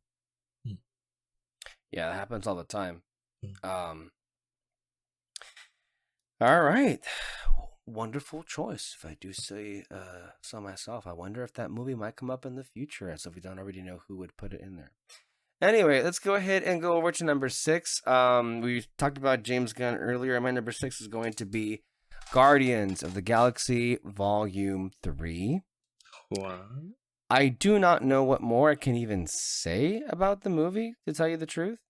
I think this might be my favorite Chris Pratt performance. Like, I think genuinely my favorite version of Star-Lord, my favorite Nebula by a good freaking mile.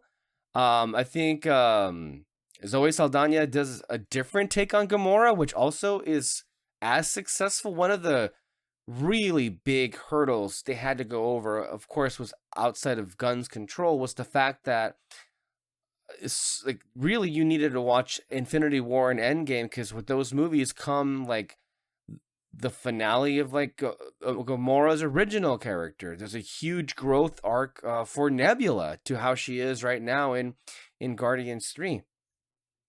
And at this point, you could tell this is going to be the last movie, but they work so well as a unit. I love the fact that there's a combination of sets to where it's like it's just a visual beauty to look at. And one of the more sincere elements of the film is just like James Gunn's humanitarianism, or like with his love of animals, coming through here. One of the things that I didn't expect, but I guess I should have all along, was that the Guardians not just saved all the lives of, the sentient species and beings, but they actually saved the lives of all the animals that were on board as the High Evolutionaries, like fortress was basically falling out of, or it was exploding. But all the stuff with Rocket just hits you right there where you expect it's going to hit. And even you can tell that this obviously would not be the same without the Suicide Squad. The Suicide Squad, people don't seem to realize this. It's a very political movie. Oh, it was very political movie, and I think it carried through in Guardians because there's a lot of commentary happening in your face, but then also on the side. I mean, the whole idea of like the existence of this High Evolutionary and the fact that he created this new civilization that was basically a new Earth, modeled after it, but still he could not be able to shepherd a society in which all kinds of like, violence, discrimination, and just inhumanity was all over the place. And I think it's really encapsulated in one of the sequences in which Gamora and Star-Lord are like driving through, and you're seeing people that are homeless. You're seeing people who are, dealing drugs. It's like this is supposed to be like the perfect society. And how you can just, it's really holding a mirror up at us. It's like, are we supposed to be the perfect society that we think we are when we allow this? I mean, we have a presidential candidate right now who has not declared, but he's going to have to answer for the fact that he has not helped the homeless crisis at all in the most populous state in the country. And that's going to be a big fucking hurdle when we get there, when he announces and when we're on those debates. And it's one of those issues that people just have like conditioned themselves to not care about so long. The only thing they care about homeless people is like, how quickly can we get them away from our faces? Yeah, Not like, can we I actually just care don't about want to these see people? them, right? Yeah. I think there's a lot of people that if they could snap their fingers and all the homeless people were just on some rock on across the universe, they wouldn't care, right? It's just as long as there's no one in. I gotta walk over to get my froyo or something like that. But that is cool about James Gunn is I think he's just been more. You know what I think helps? He's not tweeting anymore. So he's not getting his political feelings out. That outlet is gone. And you know what so it is? I think his writing is his only outlet. When all that shit was going down in 2017, I wasn't even aware as to like the presence he had on Twitter. I was not even. I was on Twitter, but I wasn't aware that James Gunn was often tweeting. That just wasn't a thing until he got fired and canceled, and then uncanceled and unfired. It was just like, what? You know? Yeah. Because you see it a lot more in his writing. Because I mean, goddamn, Superman. You know, that's. I'm interested to see where it goes. Also with like Peacemaker. Well, you saw it in Peacemaker. Peacemaker is one of his arch villains. Is his dad, who is a fucking Ku Klux Klan member. He's literally the white demon or whatever, the white devil, the white dragon or something. White dragon. And then also it's like people don't refer to it that way because it doesn't occur to them, but it's actually it's the real Secret Invasion. Yeah. Oh yeah, for sure. Yeah. The adaptation of the storyline from Marvel Comics, to be clear for those that aren't aware, Secret Invasion, unlike the awful TV show. I guess Mike Cernovich. I do think it's helped his writing. It's been awesome.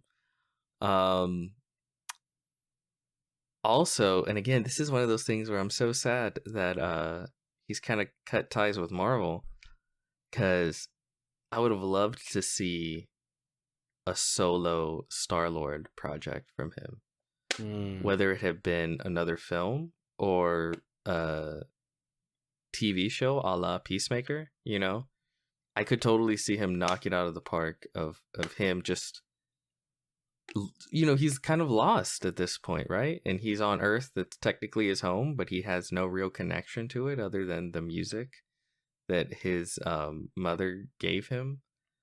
And I could see a sick-ass show similar to Peacemaker that James Gunn would knock it out of the park. He definitely did leave it in a place where if they wanted to, he could just pick that up. You could pick it up so well. And again, my assumption, because remember, he says he really didn't change the script much at all during all the turmoil. My assumption is maybe that was a plan of his, because he was supposed to branch out a little bit more within Marvel. It seems very much like what he was planning on doing with that he got through Peacemaker. Yeah, that's a really similar vibes I'm getting. 100%. Although with Peacemaker, you can be a lot more vulgar and a lot more explicit. You know, he adores Peacemaker. Like when he says it's his favorite thing he's done, I genuinely believe him, because it's an amazing project. He has his whole podcast. Like he is ride or die for Peacemaker. But yeah, great movie. And you saw the reaction that character got in Superman. This was so funny to me. They got like the biggest reaction out of the movie. It's just seeing him pop up.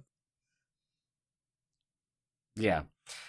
But genuinely, oh gosh, it's just the Guardians films are so great. This one capped it off. And I think, again, this one in another year would have been closer to like top 3, but there was just a lot of contenders this year. All right, David, let's go over to number 5. Okay. Well, let's see. We could wait for. We can go to Peter if you want to have some time. I'm writing down all the times because I'm going to put like the movie posters. Gotcha.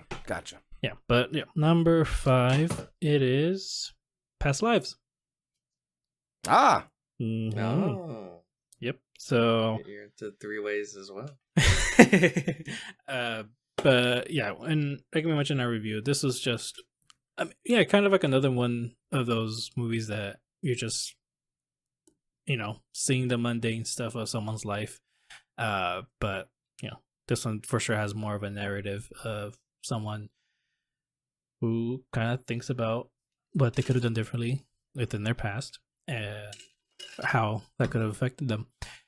And it didn't hit me as hard as it did with you and my sister. I mentioned that in the review. I was just kind of like, I didn't feel the same way, but I genuinely enjoyed like this journey that this character was on. And this is another movie that I just loved it from a technical point of view. I loved the cinematography, the framing of it, of certain art pieces with the characters and all that.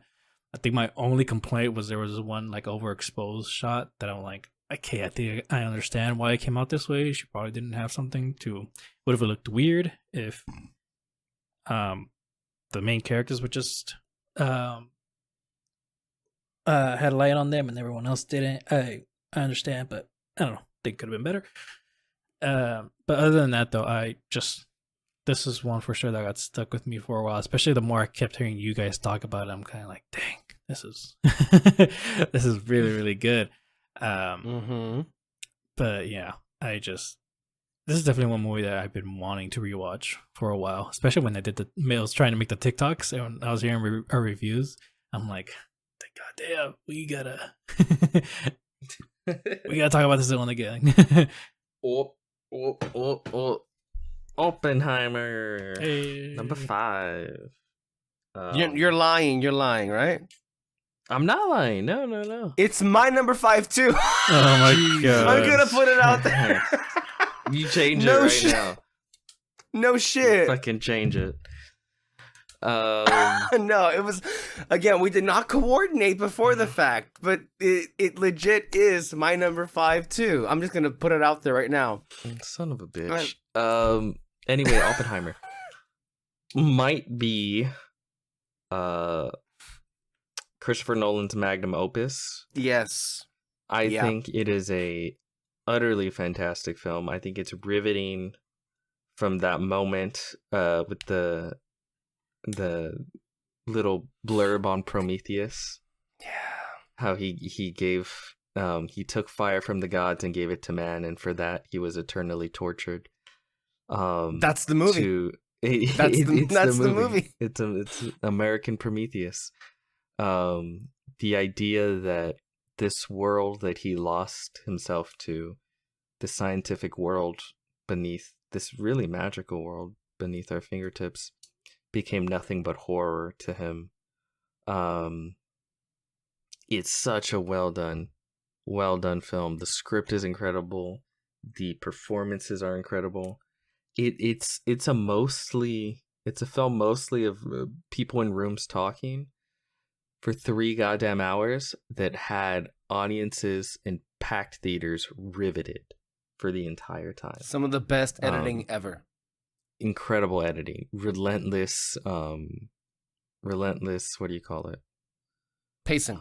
Pacing. I don't know why tone came to my head. Relentless pacing. The pacing and the sound design really came together throughout the whole film. The sound design, the score, and the editing really were kind of working in tandem to keep audiences feeling as if they weren't just watching a film full of conversations, and it also helped that there were the scale of the conversations with the ensemble, and of course, and some of it was in black and white, some of it was in present day. It was just, it felt like a grand scale of a film. Yeah, it was. I think his most empathetic film. Like I said, I think his most human film. I think it's a story he'd thought about for a long time and sort of gestated with, and I think it's very, very evident in the care that was put into the character of Oppenheimer himself and the way he's portrayed. And you just really see all the complexities of the man just laid bare. And it's all about not judgment, but it's just sort of understanding who he is, and then also getting to the point where it's like maybe you can't understand him. I don't know. I think it's a fantastic, fantastic film. Like I said, might be his magnum opus. It's a lot. I think to me it is an amazing film. How deeply layered it is, how much texture there is to it. I mean, there's just a lot of mileage you can get out of this movie. And it also, I think, with another movie that we're going to talk about, I'm sure coming up, has a lot to say about not just the culture of where we are right now, but how it really is the culmination of civilization and the lack of humanity that we've been having, not just lately, but throughout all of time, that really is coming to a head. And it's really providing for us a lot of really dire warnings about what is to happen. It really is, it gets you. I think there's a lot of successful elements of this film. It's so entertaining that, you forget, I think you're kind of watching a drama in a way.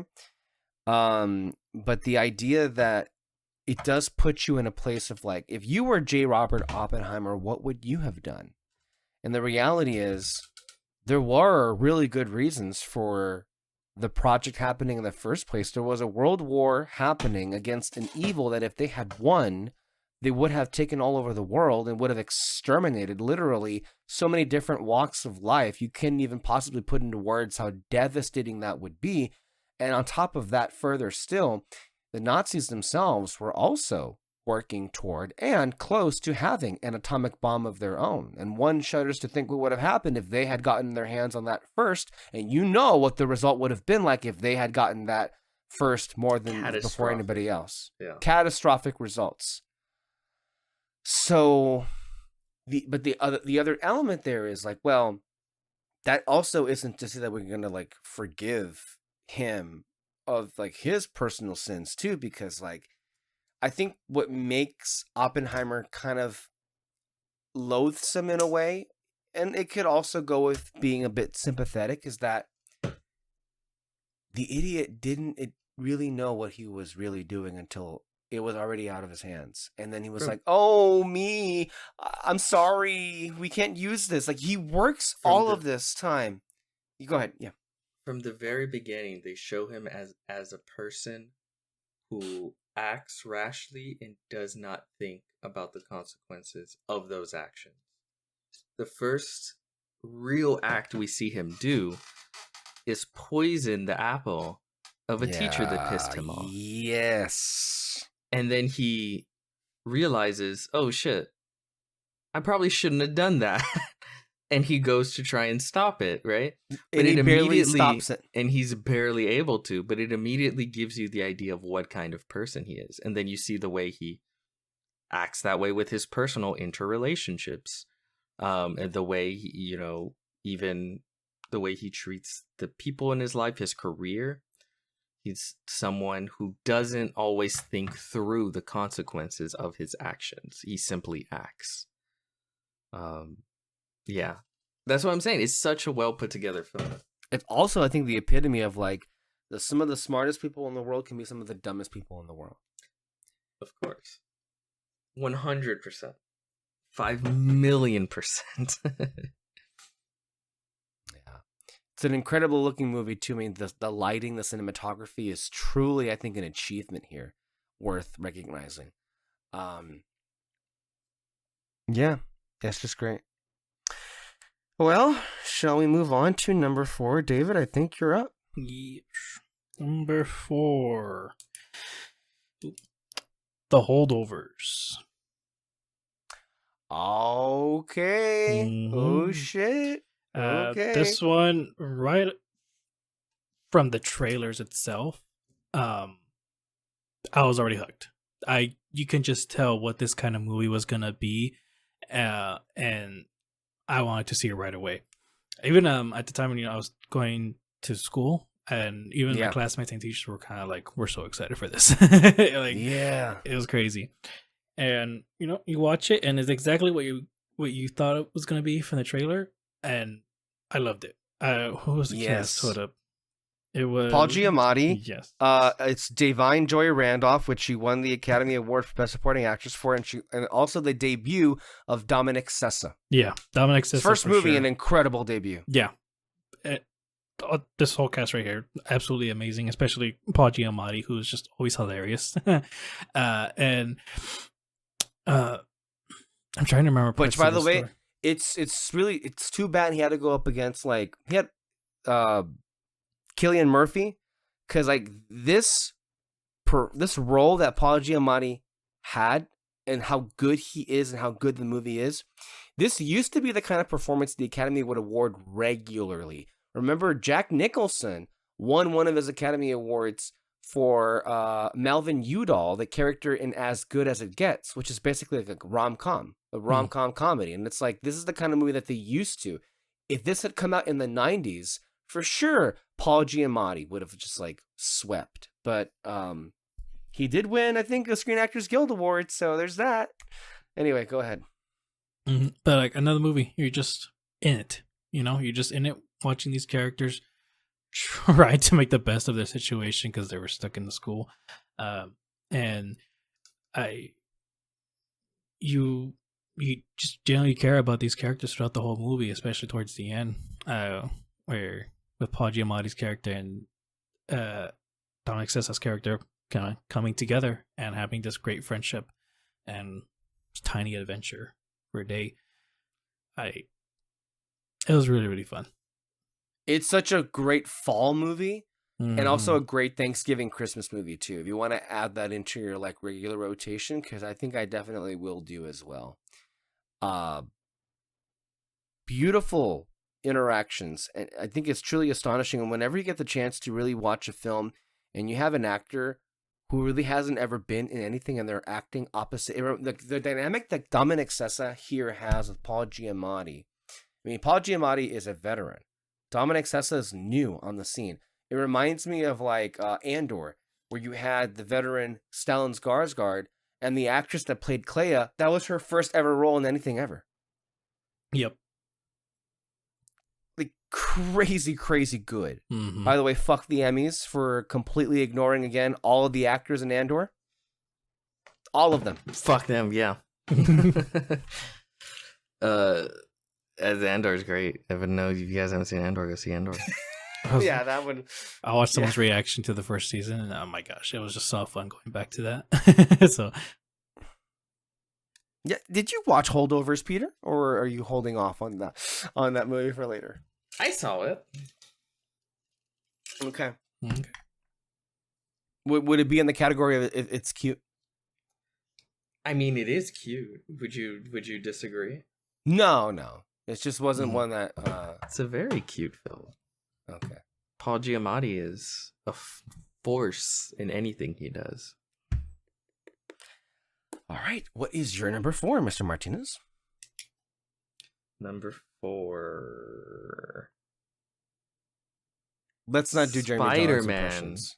Across the Spider-Verse. If you say it's your number 4, you can't. You need to change it.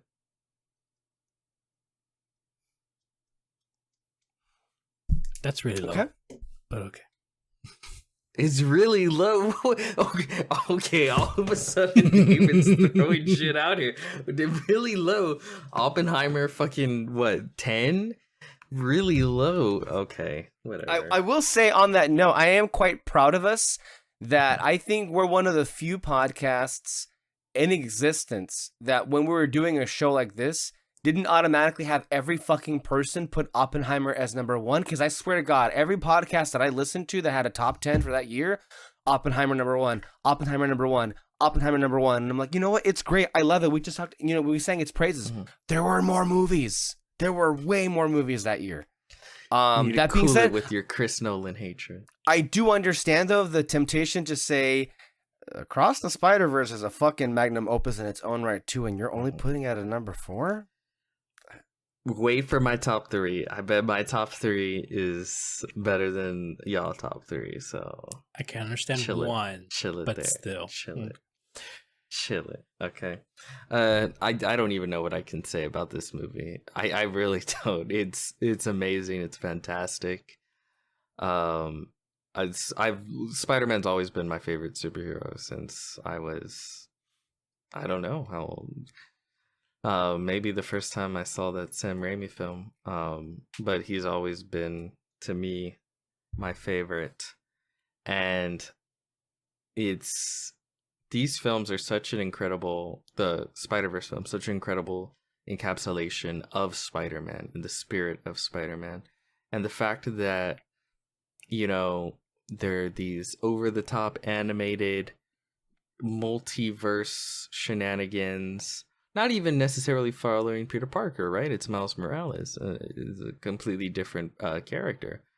But they so, to me, perfectly encapsulate why Spider-Man is as popular and beloved as he is. It's fantastic. I am awaiting with bated breath that final Spider-Verse film. It's gonna be something. I can't remember the last film that had such a kick-ass cliffhanger. I'll say that for a part 2. I have a feeling we're gonna be talking about this movie a little bit more, so I'll go ahead and move on. Mr. Alexis, your number 4. Remember, it can't be Across the Spider-Verse. But it is, though. I don't know what to tell you. It was. Are you pissing David off? This wasn't on purpose. This wasn't intentional. Like, I don't know what to tell you, man. It ended up just being this way. But, like, of course, I agree with every word of what you said before the fact. I mean, it is, you know, we were saying, you know, that years before this, that Infinity War was like, you know, taking that mantle of the Empire Strikes Back like cliffhanger. I think this one does that, and then even more so than that. It's an incredible feat in that it is a sequel. It is also the part 1 of a part 2, but it is very much its own film. It stands completely by itself. It doesn't need anything else. To me, this is one of the most, I would say, even, I think Into the Spider-Verse had maybe more impact, but I do think Across the Spider-Verse is far better still, too. But I think they're both amazing movies. But the sequences that I witnessed watching this film in a theater not only just took my breath away, but it really did feel in a way like I was watching The Matrix, or how people talk about The Matrix, where it's just like, you're seeing something new. This is so revolutionary, and it is so just completely at an 11 and unapologetic of what it is. This is like the true manifestation of like decades and decades of what animation was leading to. And I think it resulted in the epitome of art and entertainment. Like, it is one of the best visually looking movies ever made. It is an achievement in filmmaking. It's everything we would ever want in a movie. And this is where I say, look, to talk about how the industry reacted to it. I think it's impressive that the animation guild has selected films like Boy and the Heron and Flow and Pinocchio to be their champions over films like Wild Robot or Turning Red or this one. But I do think, and people don't talk about this enough, I do think it is, for me personally, on the level of a Dark Knight snub, that this movie specifically, Across the Spider-Verse, didn't get a Best Picture nomination. Because this is as perfect as you can get for any movie, despite its animation or medium, because animation is a medium, not a genre, even though we act like it's a genre. The exclusion of it is horrendous to me. Like, this to me worked on every level the way that Toy Story 3 did back in 2010. And Toy Story 3 was just so undeniable that it was included in a lot of these lists for Best Picture. It was, I think, only the third ever, and to this day, the last animated film ever to be nominated for Best Picture. And I really do feel Across the Spider-Verse is on the level of Toy Story 3, of Up, of Beauty and the Beast, if not more than that. I do not understand. Like, to me, it's like, if Across the Spider-Verse is, with how incredible it is, If that can't get in, what hope is there for anything else getting in this medium of animation? And the answer is there is none, because this is such a perfect animated film. Also a great comic book movie too. It's hilarious how it's like, look, we've gone like 10 plus years, or at least, well, we went 10 years with Kevin Feige of like, the thing that he could brag about was like, hey, nobody does consistency like I do. Sure. But a bunch of people pulled off way better films than you could ever hope to make all around you. Like Logan, Days of Future Past, Deadpool 2, Across the Spider-Verse, like the Batman. Like there's so many great comic book films out there that don't have Kevin Feige's name on it because he can never allow himself to. He had the chance to do that with a Deadpool film, and look how that turned out. He refuses to do anything that's close that would allow him to get anywhere close to how great these other pictures have been. Peter, you wanted to add on to what you were saying there. No, I'm interested. David, what do you feeling? I'm gonna wait. You're gonna wait there, but it's like wait. There's so much emotion in the story as well. I mean, I love how like with every Spider-Man film, unlike the MCU Spider-Man films, like they actually focus on the family unit. I love how with the first film, endless scenes. Yes, where he's just talking. It's all about his drama and his interaction with the people in his life that he loves, his family, his friends. Like that's always been such the central core of Spider-Man that has just been. And that's where you should start. That's where you should start your movies. And yet, the 3 that Kevin Feige produced, Mr. Stark. Okay.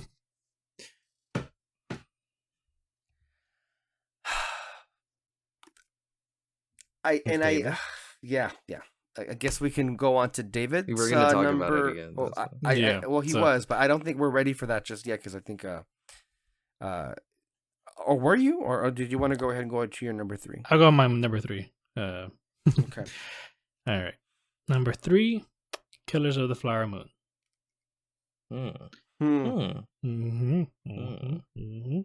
I just, where do I start? Just a good story through and through. Just a fun time at the movie. It's a fun time, yeah. No, I mean, I gotta be honest. The one previous Scorsese movie, what was it? Irishman. Yes. I you don't really care for it, do you? I don't know. It was fine, but I can go without watching it again. So going to this one, kind of like, okay, hopefully I don't get like another one of this one. But no, 3-hour long movie, didn't feel the runtime. It was, I think it was almost 4 hours. Oh yeah, 4 hours for sure. It was like 3.5. Yeah, 3-4 hours, whatever. Didn't feel the length of it.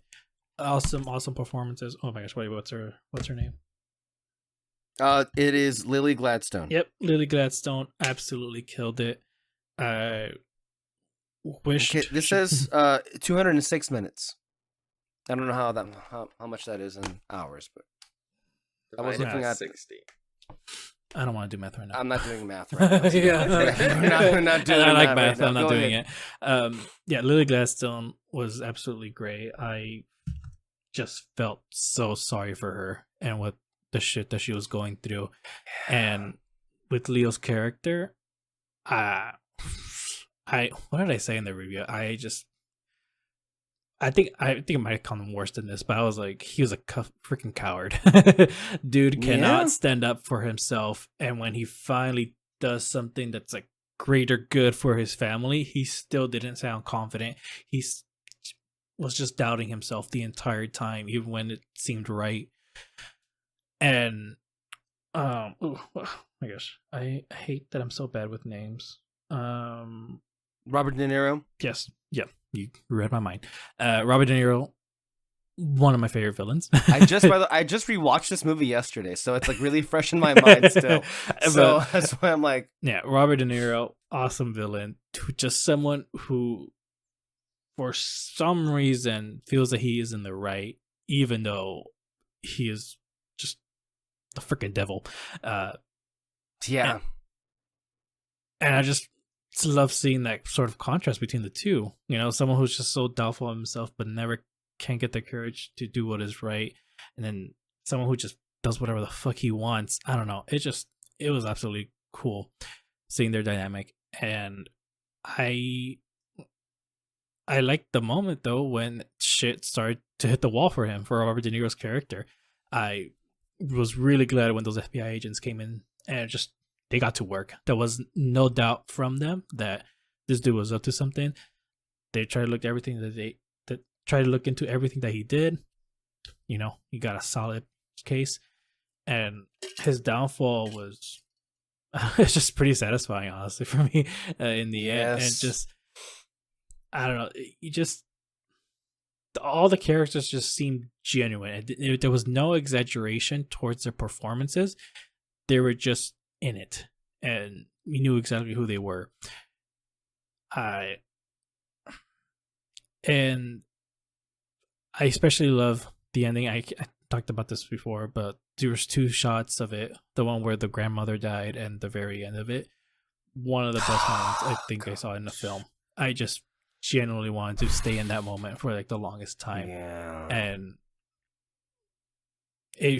I kept comparing it to this to Oppenheimer, but like I just don't think you get a scene like that with Oppenheimer or any of Christopher Nolan's movie. Like, I love Christopher Nolan for his technical parts of it, of his filmmaking, but there is a massive difference between him and Scorsese and how they try to show off their films. And for me, Scorsese just like he gets the art of it. If that makes any sense. Apparently, the Academy would disagree with you because they love to invite him to the party, but they give him 0 prizes every time. Mm-hmm. Who did he piss off? Right? But yeah, just awesome movie, man.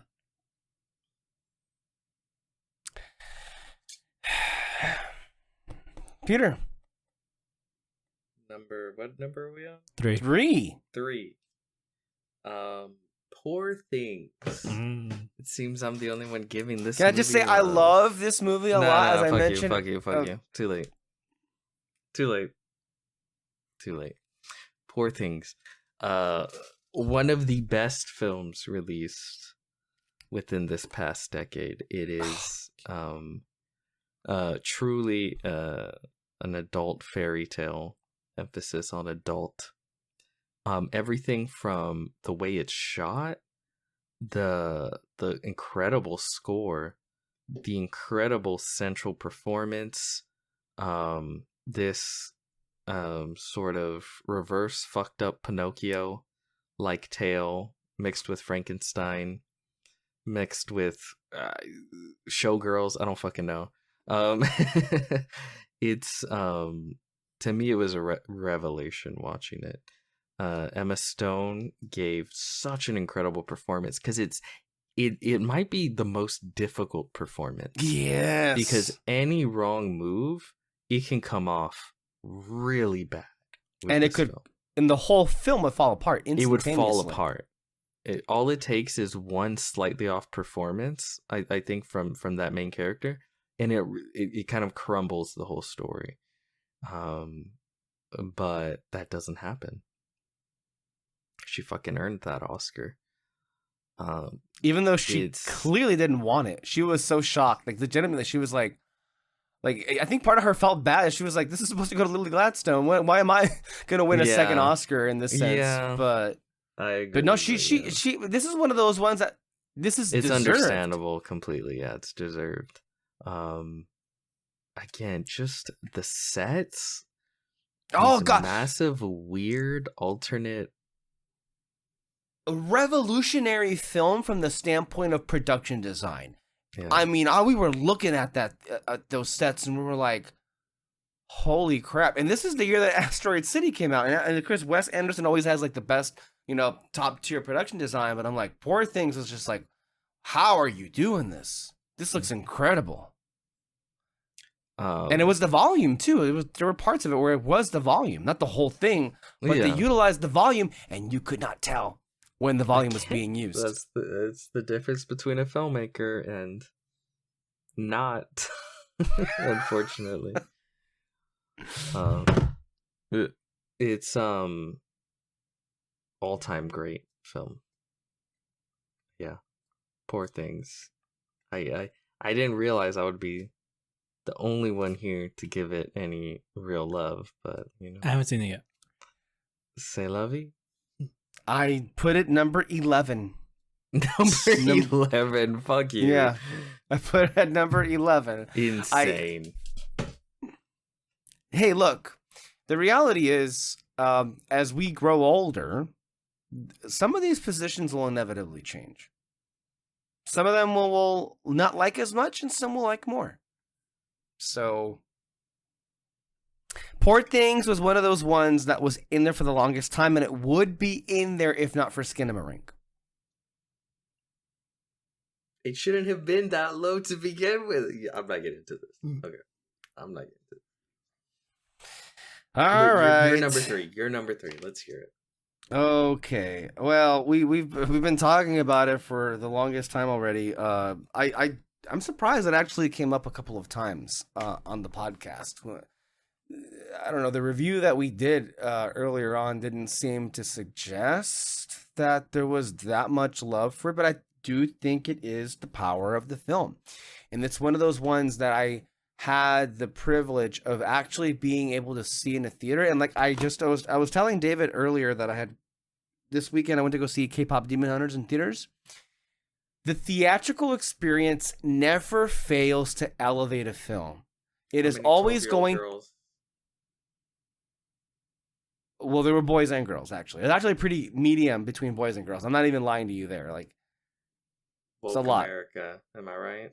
No, yeah, there were a lot of boys that were actually very excited for the film, which is like not what you would think, but I think that's a sign things are changing for the better. So there's that. That's not what I voted for. The point, oh God, the point of what I was saying is that the theatrical experience never fails to elevate a film, and it always will be the preferred way of seeing it. So I took a chance just because I was interested in it, and it seemed like, okay, well, let's go see what it is. I think it was mostly what I would think of. It was one of the international contenders before I think nominations were out. A film about a guy cleaning toilets. Are you kidding me here? What movie is there going to be here really ultimately? And like I've said many times, what I found with this movie, Perfect Days, at my number 3 here, is one of the most soul-enriching films I've ever experienced. Because, to Peter's credit, there is actually room to kind of see it different ways here. Because you can read the ending a little bit differently. I think I'm in the middle between David and Peter. I feel like the ending is bittersweet. It's like this guy, and there's so much that goes unsaid. You kind of have to read between the lines, and I think that's part of the rewarding work that you put through when you're watching the film. But there's a lot about his life that he can find meaning and purpose and joy in, but that perhaps should not be confused with declaring all the way that he's happy with what's his current situation is. Yeah. But it is hopeful because despite what some may consider to be the squalor he's living in and the situation that he's in, he is still able to make the most of it. He's still able to find beauty. He's still able to find meaning. And, on paper, you just wouldn't think that a movie like this would be all that, riveting. But through the images that Wim Wenders puts here, Koji's beautiful performance as Hariyama, basically completely silent performance at that. And this guy says, a few words here and there? The script, of course, could not be more pitch perfect.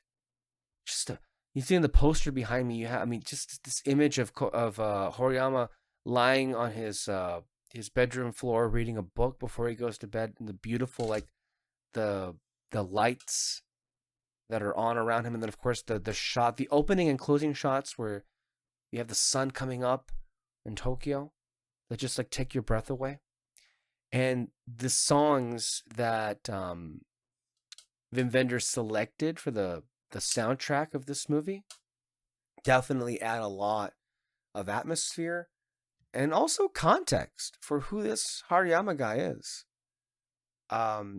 But it definitely spoke to me as somebody who, in a similar sense, was in his position, because I did live in a kind of metropolitan area, and I was there all on my own, and I had to really make the most out of like doing things on my own and experiencing things on my own.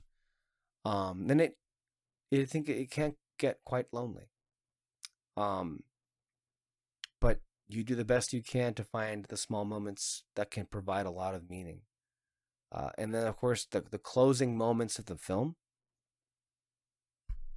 just that look on his face where you're not quite sure, like what. Like, there are moments where it's breaking, and like, but then there are moments where he picks it back up and like, I'm gonna keep on going, trucking through life. It's, I don't know. I mean, there's a lot of layers to it, I feel, and it can be read in a couple of different ways here. But it has. And it was all immediately when I saw it, but even to this day, has become one of my favorite movies. And of course, with Wim Wenders, he already made two other. I think it is in conversation with the two other projects that I've seen of his, which was Wings of Desire and Paris, Texas, which should be talked about more, because they're kind of incredible films in their own right. They're classic. Like, truly, he's one of those filmmakers that I don't think is talked about as much, and he really should be. And if you'd like to purchase this film, you can go to the Criterion Collection right now and order your Blu-ray of Perfect Days. This beautiful cover on there as well. So, not to, provide free advertisement for it, but that's exactly what I'm doing. Like, it's one of those films where I watched in theaters 2 times, and then when it became available on digital, I immediately purchased it and watched it like 2 more times. And then, of course, I bought the actual disc, because now, when you really want a movie and you want to buy it that much, you're basically like signing up to like buy it multiple times. If you want to own the digital version of it, then of course the physical version of it. But yeah, it's a movie that means a lot to me, and I think it also. What I love so much about my top 3 films, which at this point, if you know me, you know what they're going to be. So let's not even mince words.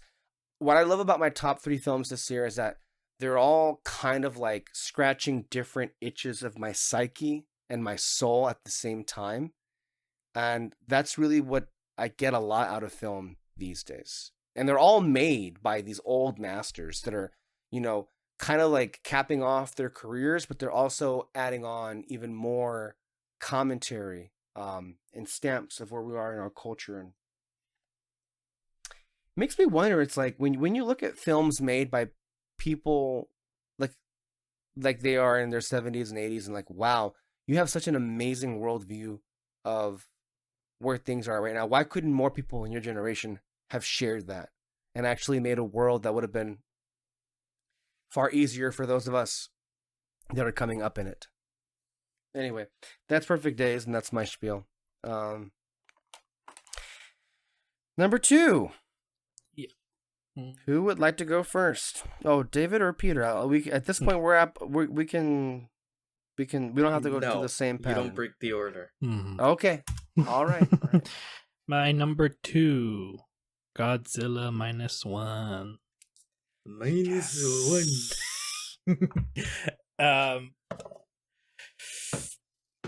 Where to start? Fuck, man. This is a good movie. This is a really good movie. I liked. I won't say. By the way, can I just stop you real quick, Peter? Why did all of the 4K releases for Godzilla -1 didn't have any slipcovers? I know I'm really picky about that, but I didn't see any of them. I see them constantly being sold at Walmarts or Barnes and Nobles, but they don't come with slipcovers, and I'm like, really? And I've never seen one. Do you have one that has a slipcover? I have that special collector's edition. But from Japan. Of Godzilla -1. Yeah. You want to see it? I would like to see it. We do a show and tell here. So, David, go ahead. Okay. While Peter's getting that. Yeah. Well,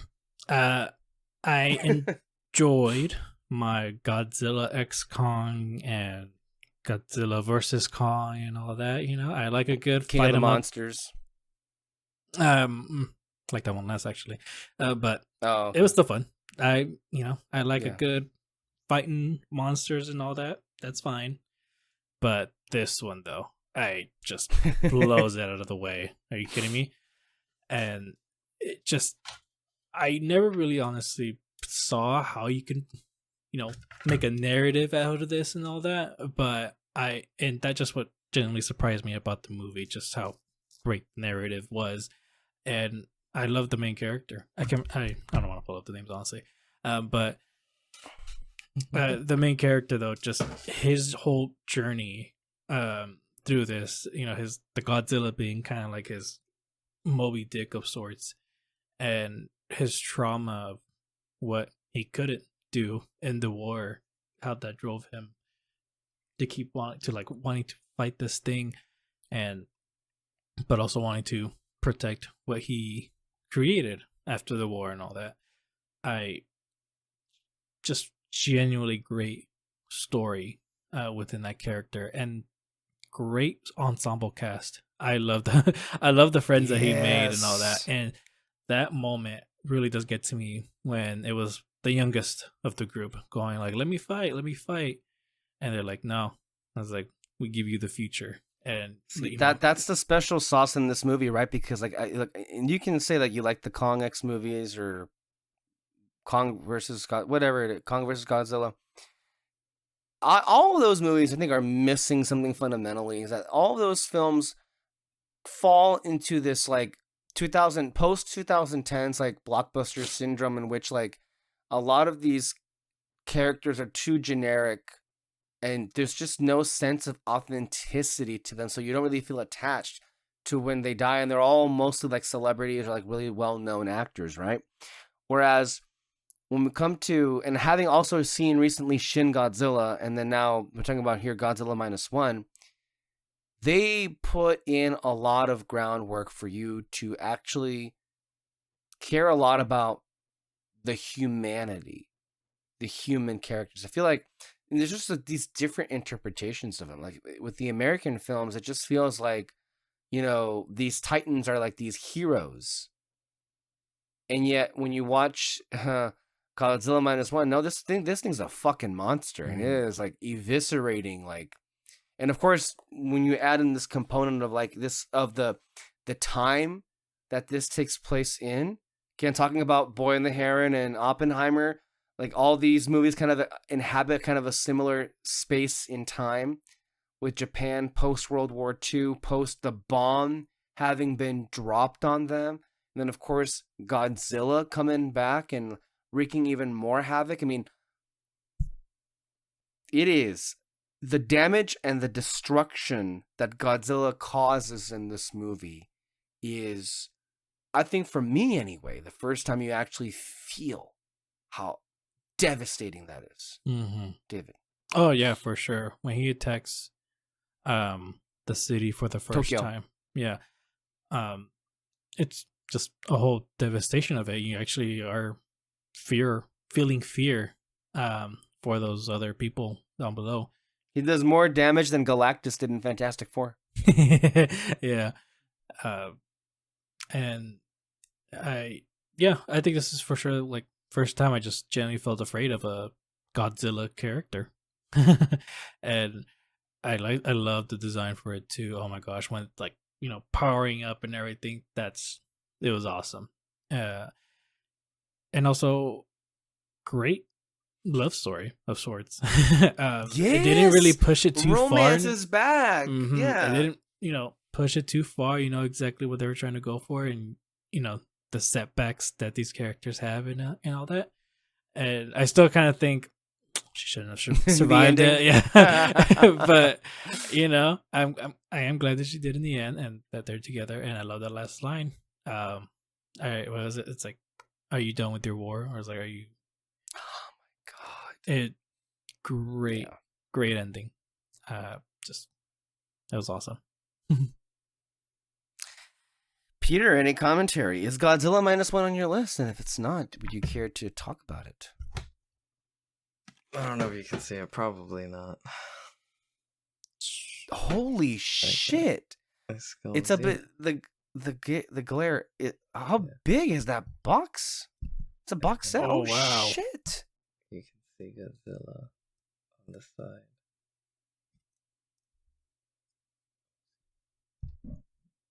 It's a box of the his face. It's really cool. Yeah. And -1. Gojira. But yeah, but then they also have several steel books. So there's options other than just Okay. So, is Godzilla minus That's one it. in your list, or is it not in your list? It is. What number is it? Oh, you don't want to say. No. Okay. Okay. So what's your number 2? Well, we're number 2, so if you want to go ahead and reveal what that is, we're kind of reaching the end of the show. Killers of the Flower Moon. Mm-hmm. Wow. It's a depressing fucking movie, and it's also a lifelong maestro at the height of his game. It's devastating. It's incredible. It's a masterclass in filmmaking for about 3 hours and 40 minutes. I did the math.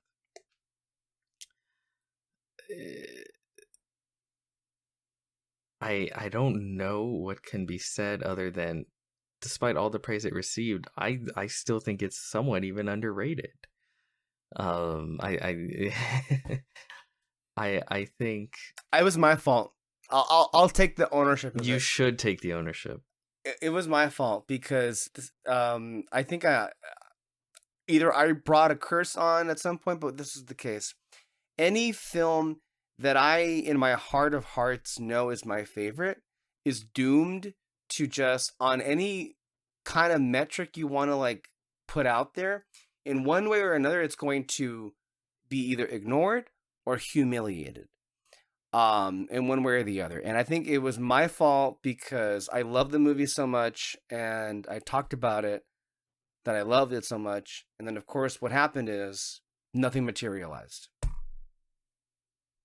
So I probably was the one that ruined this movie's chances of getting more recognition.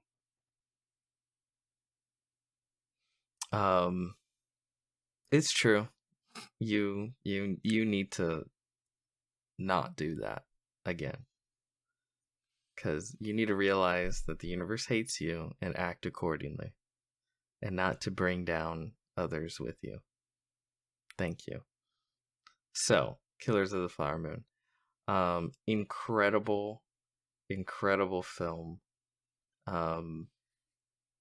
It's one of those that I do think the longer that time removes itself from its release, that I think it'll get higher and higher reappraisals. I think it'll age very, very well. There's so many scenes that are just, scorched into my brain. I really love that final scene with Robert De Niro and what's his name? DiCaprio. DiCaprio, right? And that sort of just Robert De Niro sort of like, listen, no one's gonna care, It might bother them for a minute or so, but eventually they're not gonna care. And it's it's this banality of evil that's the thing. The greatest evil in the film, it's that it's sort of peeling back and presenting isn't the genuine just like darkness, evil that sort of Robert De Niro and his character represents, but it's that of everyone else. The banality. Which is why we have that ending of the audience who are clapping at the very end. What a beautiful stage play this was. They're the villains. Great piece of entertainment. They're the villains as you watch the film in a movie theater. So yeah, it's really sort of, you can see Scorsese's sort of grappling with the story and how to tell it, and and the idea that he can never accurately really tell it. And, you know, this idea of like, well, what is his job, you know, to tell this story? It's all so interesting and so well put together and so well told. Of course, Lily Gladstone. Gladstone, incredible performance. I'm kind of mad she's not in more things. Mm-hmm. Since then, throw her in more shit. Yeah. Since then, 'cause she is fantastic. Yeah. You're number 2. All right, baby. We're about to go ahead and close out our show. My number 2, as if we don't already know what it's going to be. It's this, everybody. It is Hayao Miyazaki's latest movie, The Boy and the Heron, featuring everyone's favorite character, Mahito. Mahito. We're never gonna forget that name, thanks to Robert Pattinson's brilliant performance as the Heron Man. This movie was one of the biggest trips I can ever imagine, honestly. I wasn't even sure what I was expecting, but I will tell you this. I was just very pleasantly surprised about, you know, we talked about earlier about the elements of it that are very stream of consciousness. We talked about all of the different like meanings that could possibly be attached to it. But ultimately, what I thought was very, very just beautiful is like you could tell that on some level, whether you could apply it to a specific case of grief that Miyazaki was going through. But I think the beautiful thing about this work of art that he produced with this movie is, whether he'll admit to it or not, whether maybe he even consciously did or not, it does feel like this is maybe the best representation of a movie in which the creator behind it is having an open dialogue with all the versions of himself and using the characters Mahito, the grand uncle, all, you know, Lady Shimi, all of these people that in many ways represents not just various different people in the life of Hayao Miyazaki, but then also the various stages of his life. He is approaching the end of his years. Many people close to him believe this may in fact be the final movie he will complete. And this one did take many, many years. I mean, to remind ourselves that, you know, this was started in 2018 and it didn't come out until 2023. It took a long, long time. And at various points throughout the production, it looked as if it may never even come out because of how much was reshuffled and rearranged. Along the way throughout the production of the movie, one of Miyazaki's close associates and friendships and collaborations that he's been, you know, in his life throughout maybe the entirety of his career passed away. And there's so many layers. And every time I watch the movie, I'm like, and I think I have a sense of like what's happening. I'm like, and maybe I have a different reading on it than it came before. I mean, even something as like when throughout the course of the film, we have his mom, but his mom is a child, you know, Makito's mom, and they're kind of like having their first like lunch together. And the whole time I'm forgetting, and I'm trying to remember, even though Makito's not verbalizing it, he's not vocalizing it, he's got to be thinking in the back of his mind, wait a minute, because you do hear him make some connections. And meanwhile, the mom should at this point already know, like, oh, she's talking to her future son. And I have to say, I really respect even more so because I've grown rather, you know, fed up with the illiteracy of most people. And to be fair, though, even for people who are media literate, this is because we all admitted to when we first reviewed this movie years ago. Well, that was over my head. Can't wait to figure out what it actually means. Yeah. You know, so if we couldn't figure out quite possibly all the things that were here, I mean, good luck if you're a general audience person, right? But I really do admire the fact that we got people like Miyazaki who are like, you know what? I don't got to give you all the answers. I don't even know what the answers are. I don't even know where. Like, I think that's just kind of the beauty of it. And yeah, the main character with Makito, who's dealing with a lot of grief, And for him to go through this kind of Alice in Wonderland kind of journey and get to a point where he is going to be able to kind of like, get a version of what you may think his wishes would be, which is like an escape to get away from like his life at home, and maybe a way to reunite with his mom, but for it to be here in this plane of existence in which he rejects because he knows ultimately he isn't the right person for it, because he himself also has malice. And it kind of makes me think of like, well, Miyazaki himself is a true humanitarian, but he fucking hates humanity. He hates people too. And he also has that malice that he carries inside of him too. It's like, I don't know. There's a lot of really interesting like conversations that could be had.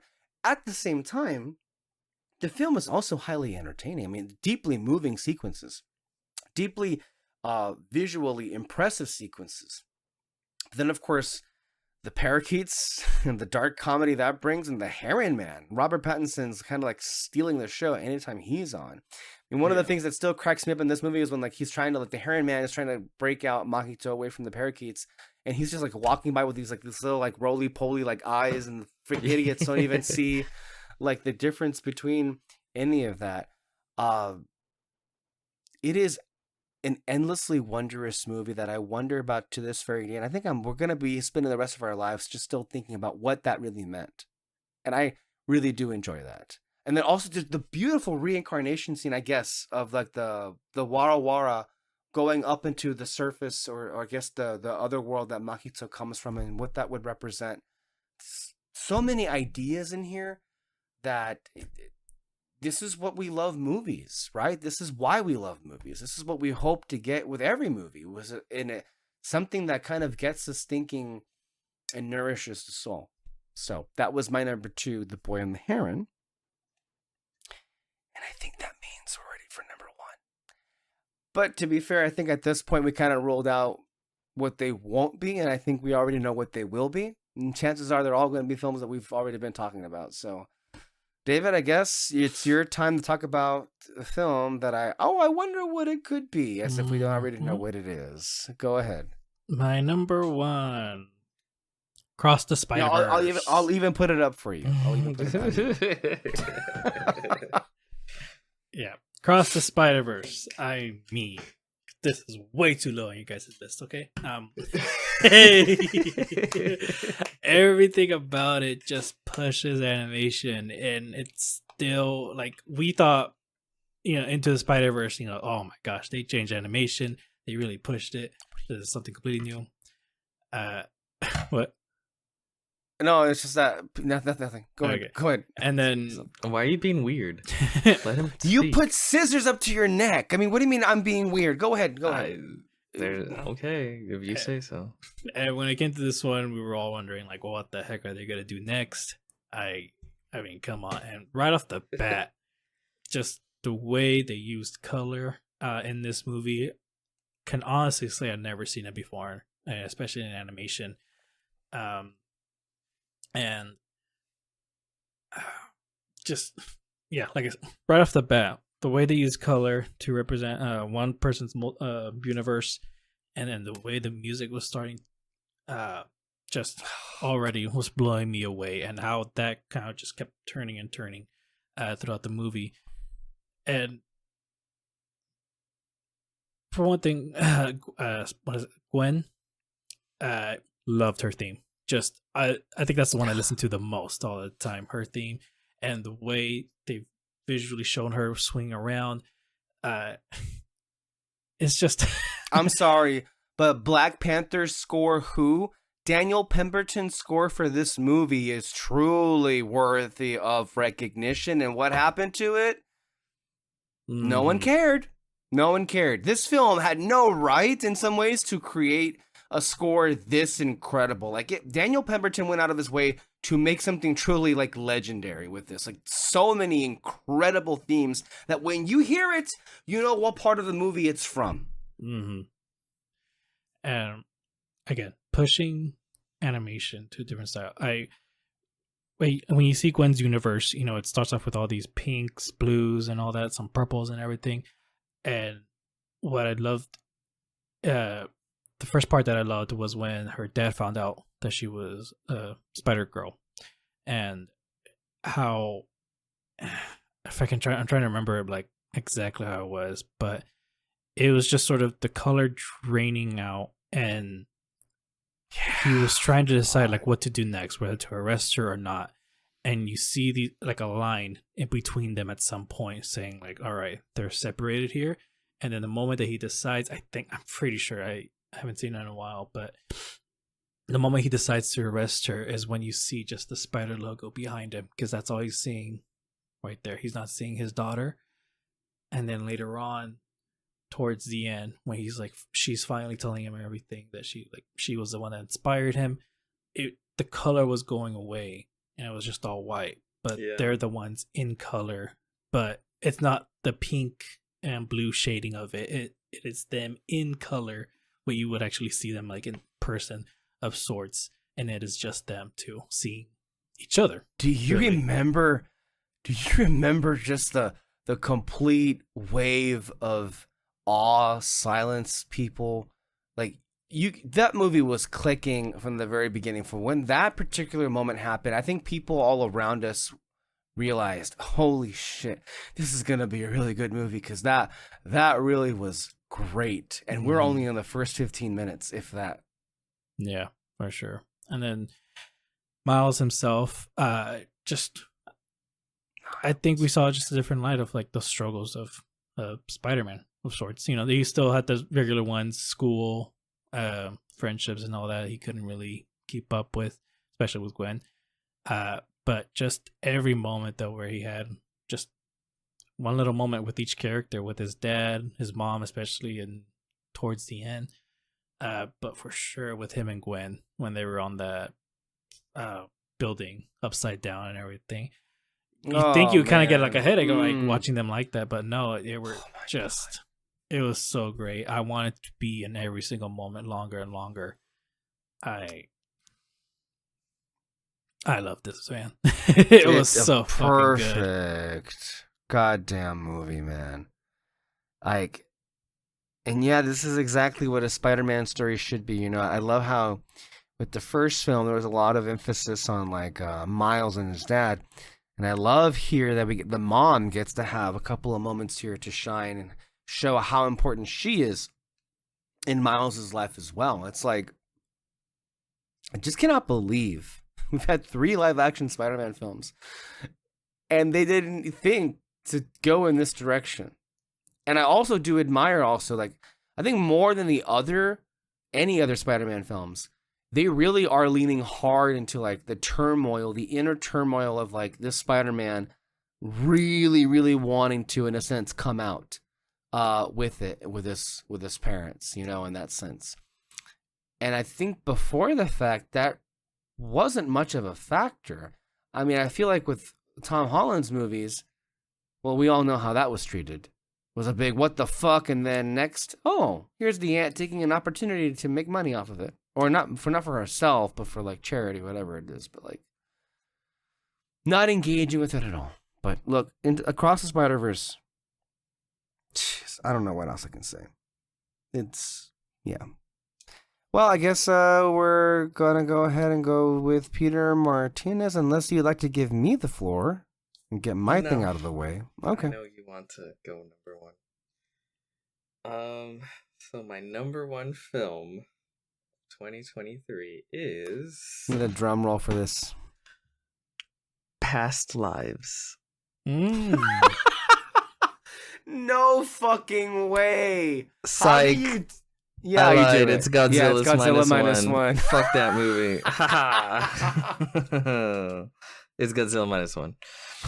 Oh my god. Okay. Okay. That's so much fun. No, clearly it's Godzilla minus 1. It's like the best Godzilla movie ever. I love Godzilla. It's a no fucking brainer. And again, I talk about how with this list, the more time goes on, it's very much an emotional reaction type thing. Yeah. And for me, that's what Godzilla minus 1 is. This is character. I don't even know if character is the right word. I don't know if Godzilla is character. He's a phenomenon, really. But I've loved Godzilla my whole life as a kid. I remember watching all those old 1970s Godzilla films on VHS and on cable endlessly. He's such a fascinating creature. And this was, to me, the best film we've seen with Godzilla. From the characters, the emotion, the story. And the first one to win an Academy Award. Yes, it really pulls everything from the history, the political aspect of it, the spectacle, the fun, the emotional, incredible characters. I just, every time I get fucking goosebumps in that, that final dun dun dun dun dun dun as they're going in to stop Godzilla. I don't know. It's one of those things where it's like, it's perfect to me.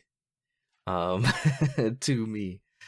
And I get that most visceral reaction out of it. So for me, it's number one. Yeah.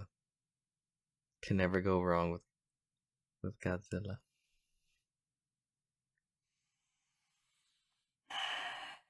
I gotta tell you, man, I feel like so far these lists have turned out pretty great. Well, we're about to find out if that's true. Oh. Okay. Why is it all gonna fall down on my back? On my neck, anyway. You chose the order. I don't know what to tell you. Did I? I don't know if I did or not. That seems a bit... Anyway.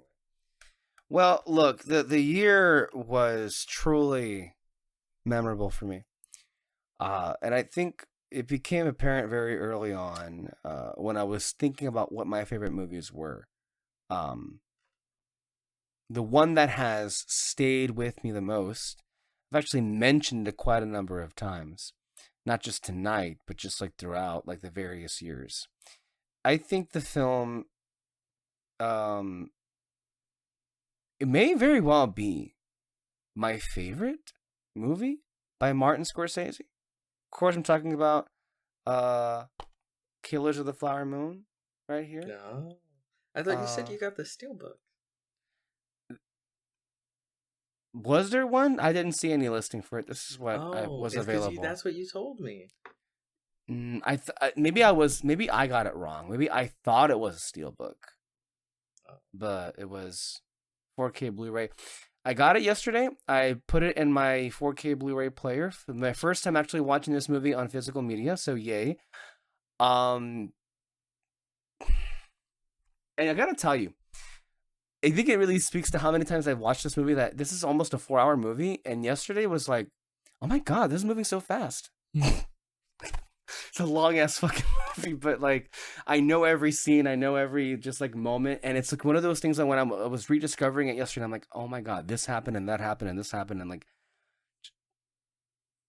to me, as you were saying, yes, the banality of evil, this is just like the encapsulation of, where I think Martin Scorsese is at right now. I think truly he is, like many of us, depressed about the world and what it has become and how we used to have so much more hope for. But this is a story that, in every sense of the word, despite, however, the best efforts of idiots out there and people with acting on malicious intent trying to change history, don't get it twisted. Killers of the Flower Moon may be the most American movie ever made. Not in the sense that it is Americana and it is like propping up like these like ideals or virtues. To me, Flower Moon is the story of the spirit of what America really has always been. Not what we aspire to be, but what it's always been.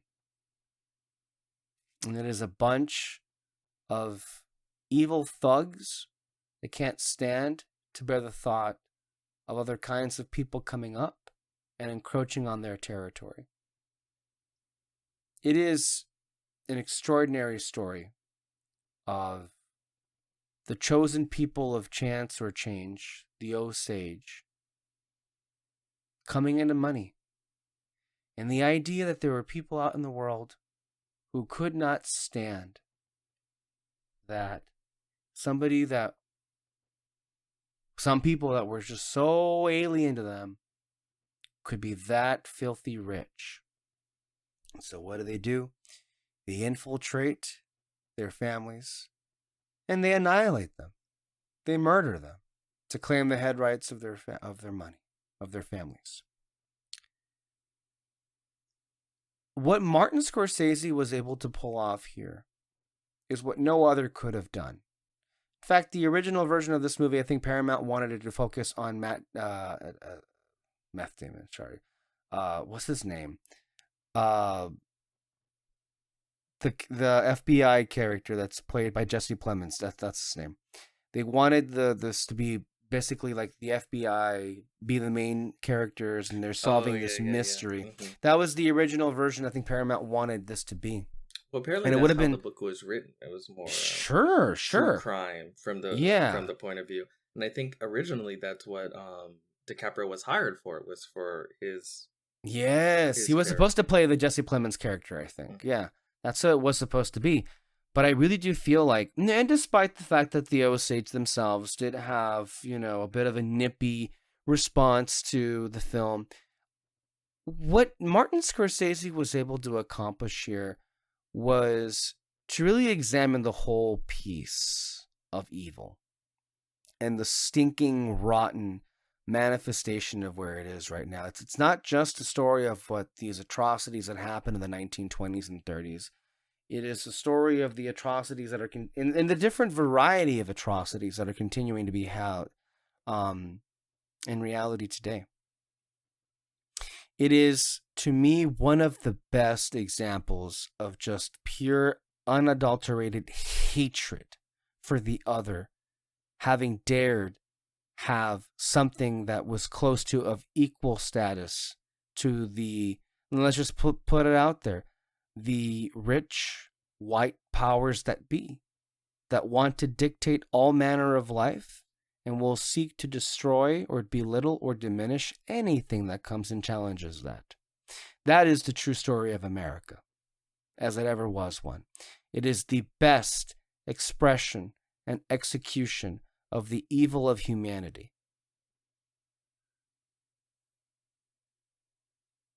So a fun time at the movies, right? Yeah, apparently it's a rewatchable film to you. No, but that should tell you how well made it is that there are emotionally gripping sequences, because you do get the very real sense that Ernest Burkhart loves his wife. But again, how do you interpret that kind of love when he seemingly has worked to exterminate the entirety of her family? It is really complicated. And also, despite the fact that people had issues with it, I think it still ends with the tone of it being an empowering message for the everlasting. It's like Schindler's List, it ends with the Osage still to this very day, living on despite the ravages of what happened. And then, of course, with Molly, Lily Gladstone's character.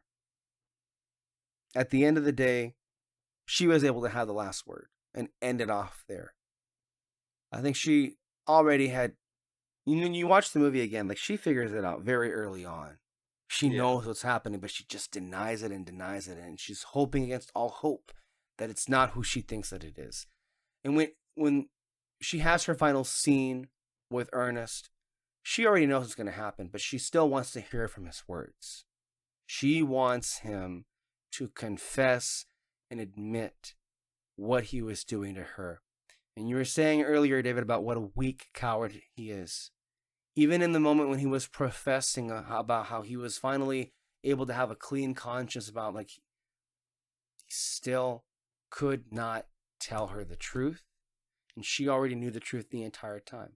And one of the most empowering things that people, I don't think, talk about enough was she didn't say anything. She just got up and walked away. Yeah.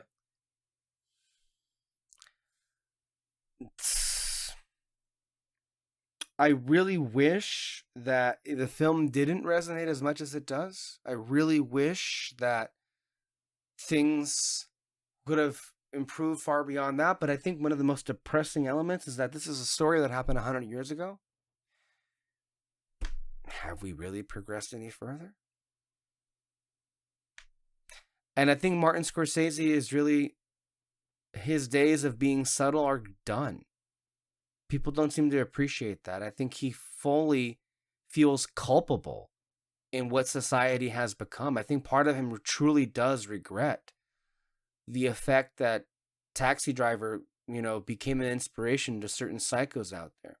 Even as something as recent as The Wolf of Wall Street, I think he looks back on and is like, did you guys not get the point of the movie? Because now I have to go back and make it far more explicit about what it is that I'm actually trying to say. I'm not trying to idolize a character like Jordan Belfort in Wolf of Wall Street. I was making fun of him. I was saying this is not the kind of person you would want to be.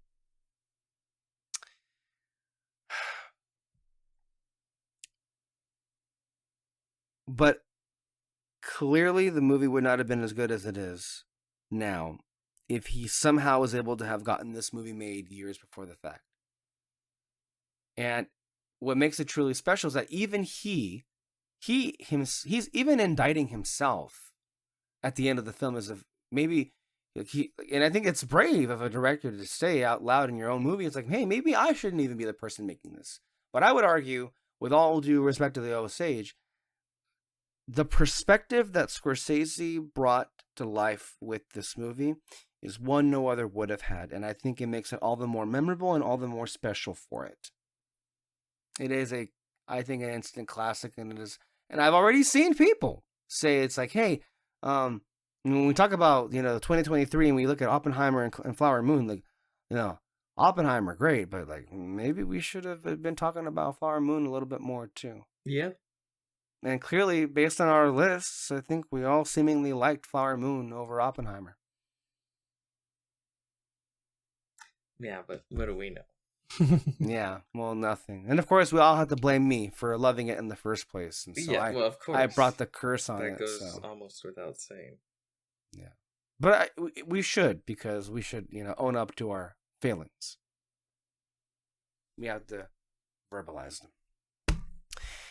That is the year in movies for 2023. For a recap, David's list was from descending order from 10 to 1. Perfect Days, Oppenheimer, Next Goal Wins, The Killer, Anatomy of a Fall, Past Lives, The Holdovers, Killers of the Flower Moon, Godzilla -1, and Across the Spider-Verse. Peter had mentioned 2 honorable mentions, which were The Iron Claw and Asteroid City. His number 10 through 1, Skinamarink, Guardians of the Galaxy Volume 3, Perfect Days, Barbie, The Boy and the Heron, Oppenheimer, Spider-Man Across the Spider-Verse, Poor Things, Killers of the Flower Moon, and Godzilla -1.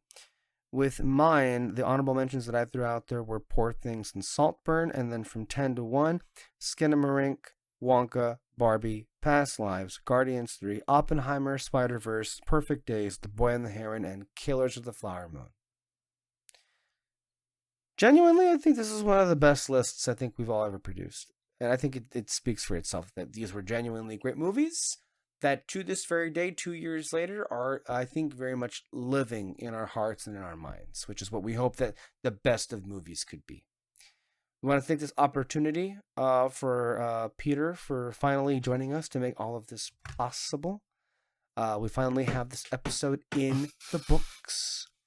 And stay tuned, because as fate would have it, in the nearby future, we are also going to be doing another one of these shows for the year 2024. Remember when you said this one wouldn't be 3 hours? You're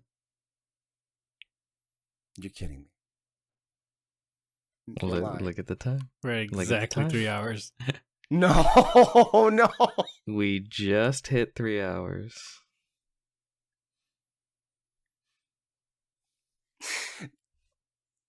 Another lie from Alexis J. Soto. Although, wait, let me bring up my what's it called? The two Honorable mentions. honorable mentions. Yeah. Yes. Yes. oh, Go yeah. ahead. Creed 3, and Nimona. Ah. We for sure needed to bring up Nimona. Are you kidding me? Wait. Was Creed 3 that year? Yeah, pretty sure, wasn't it? Unless I put her on my wrong list. Did I? No, I think you're right. You're right. No, I I'm just pretty sure. forgot. No, you're right. No, yeah, You're 2023. Yep. Okay. Creed 3 and Nimona. Okay. Yeah, Nimona. I mean, we for sure had to bring that up. It was a great movie. Love the characters. Super fun, and just needs full support. It should have been in theaters. Netflix, do it again. Come on, just like K-pop. Or release a goddamn Blu-ray. Would it kill you to release a Blu-ray of that movie? Come on. For sure.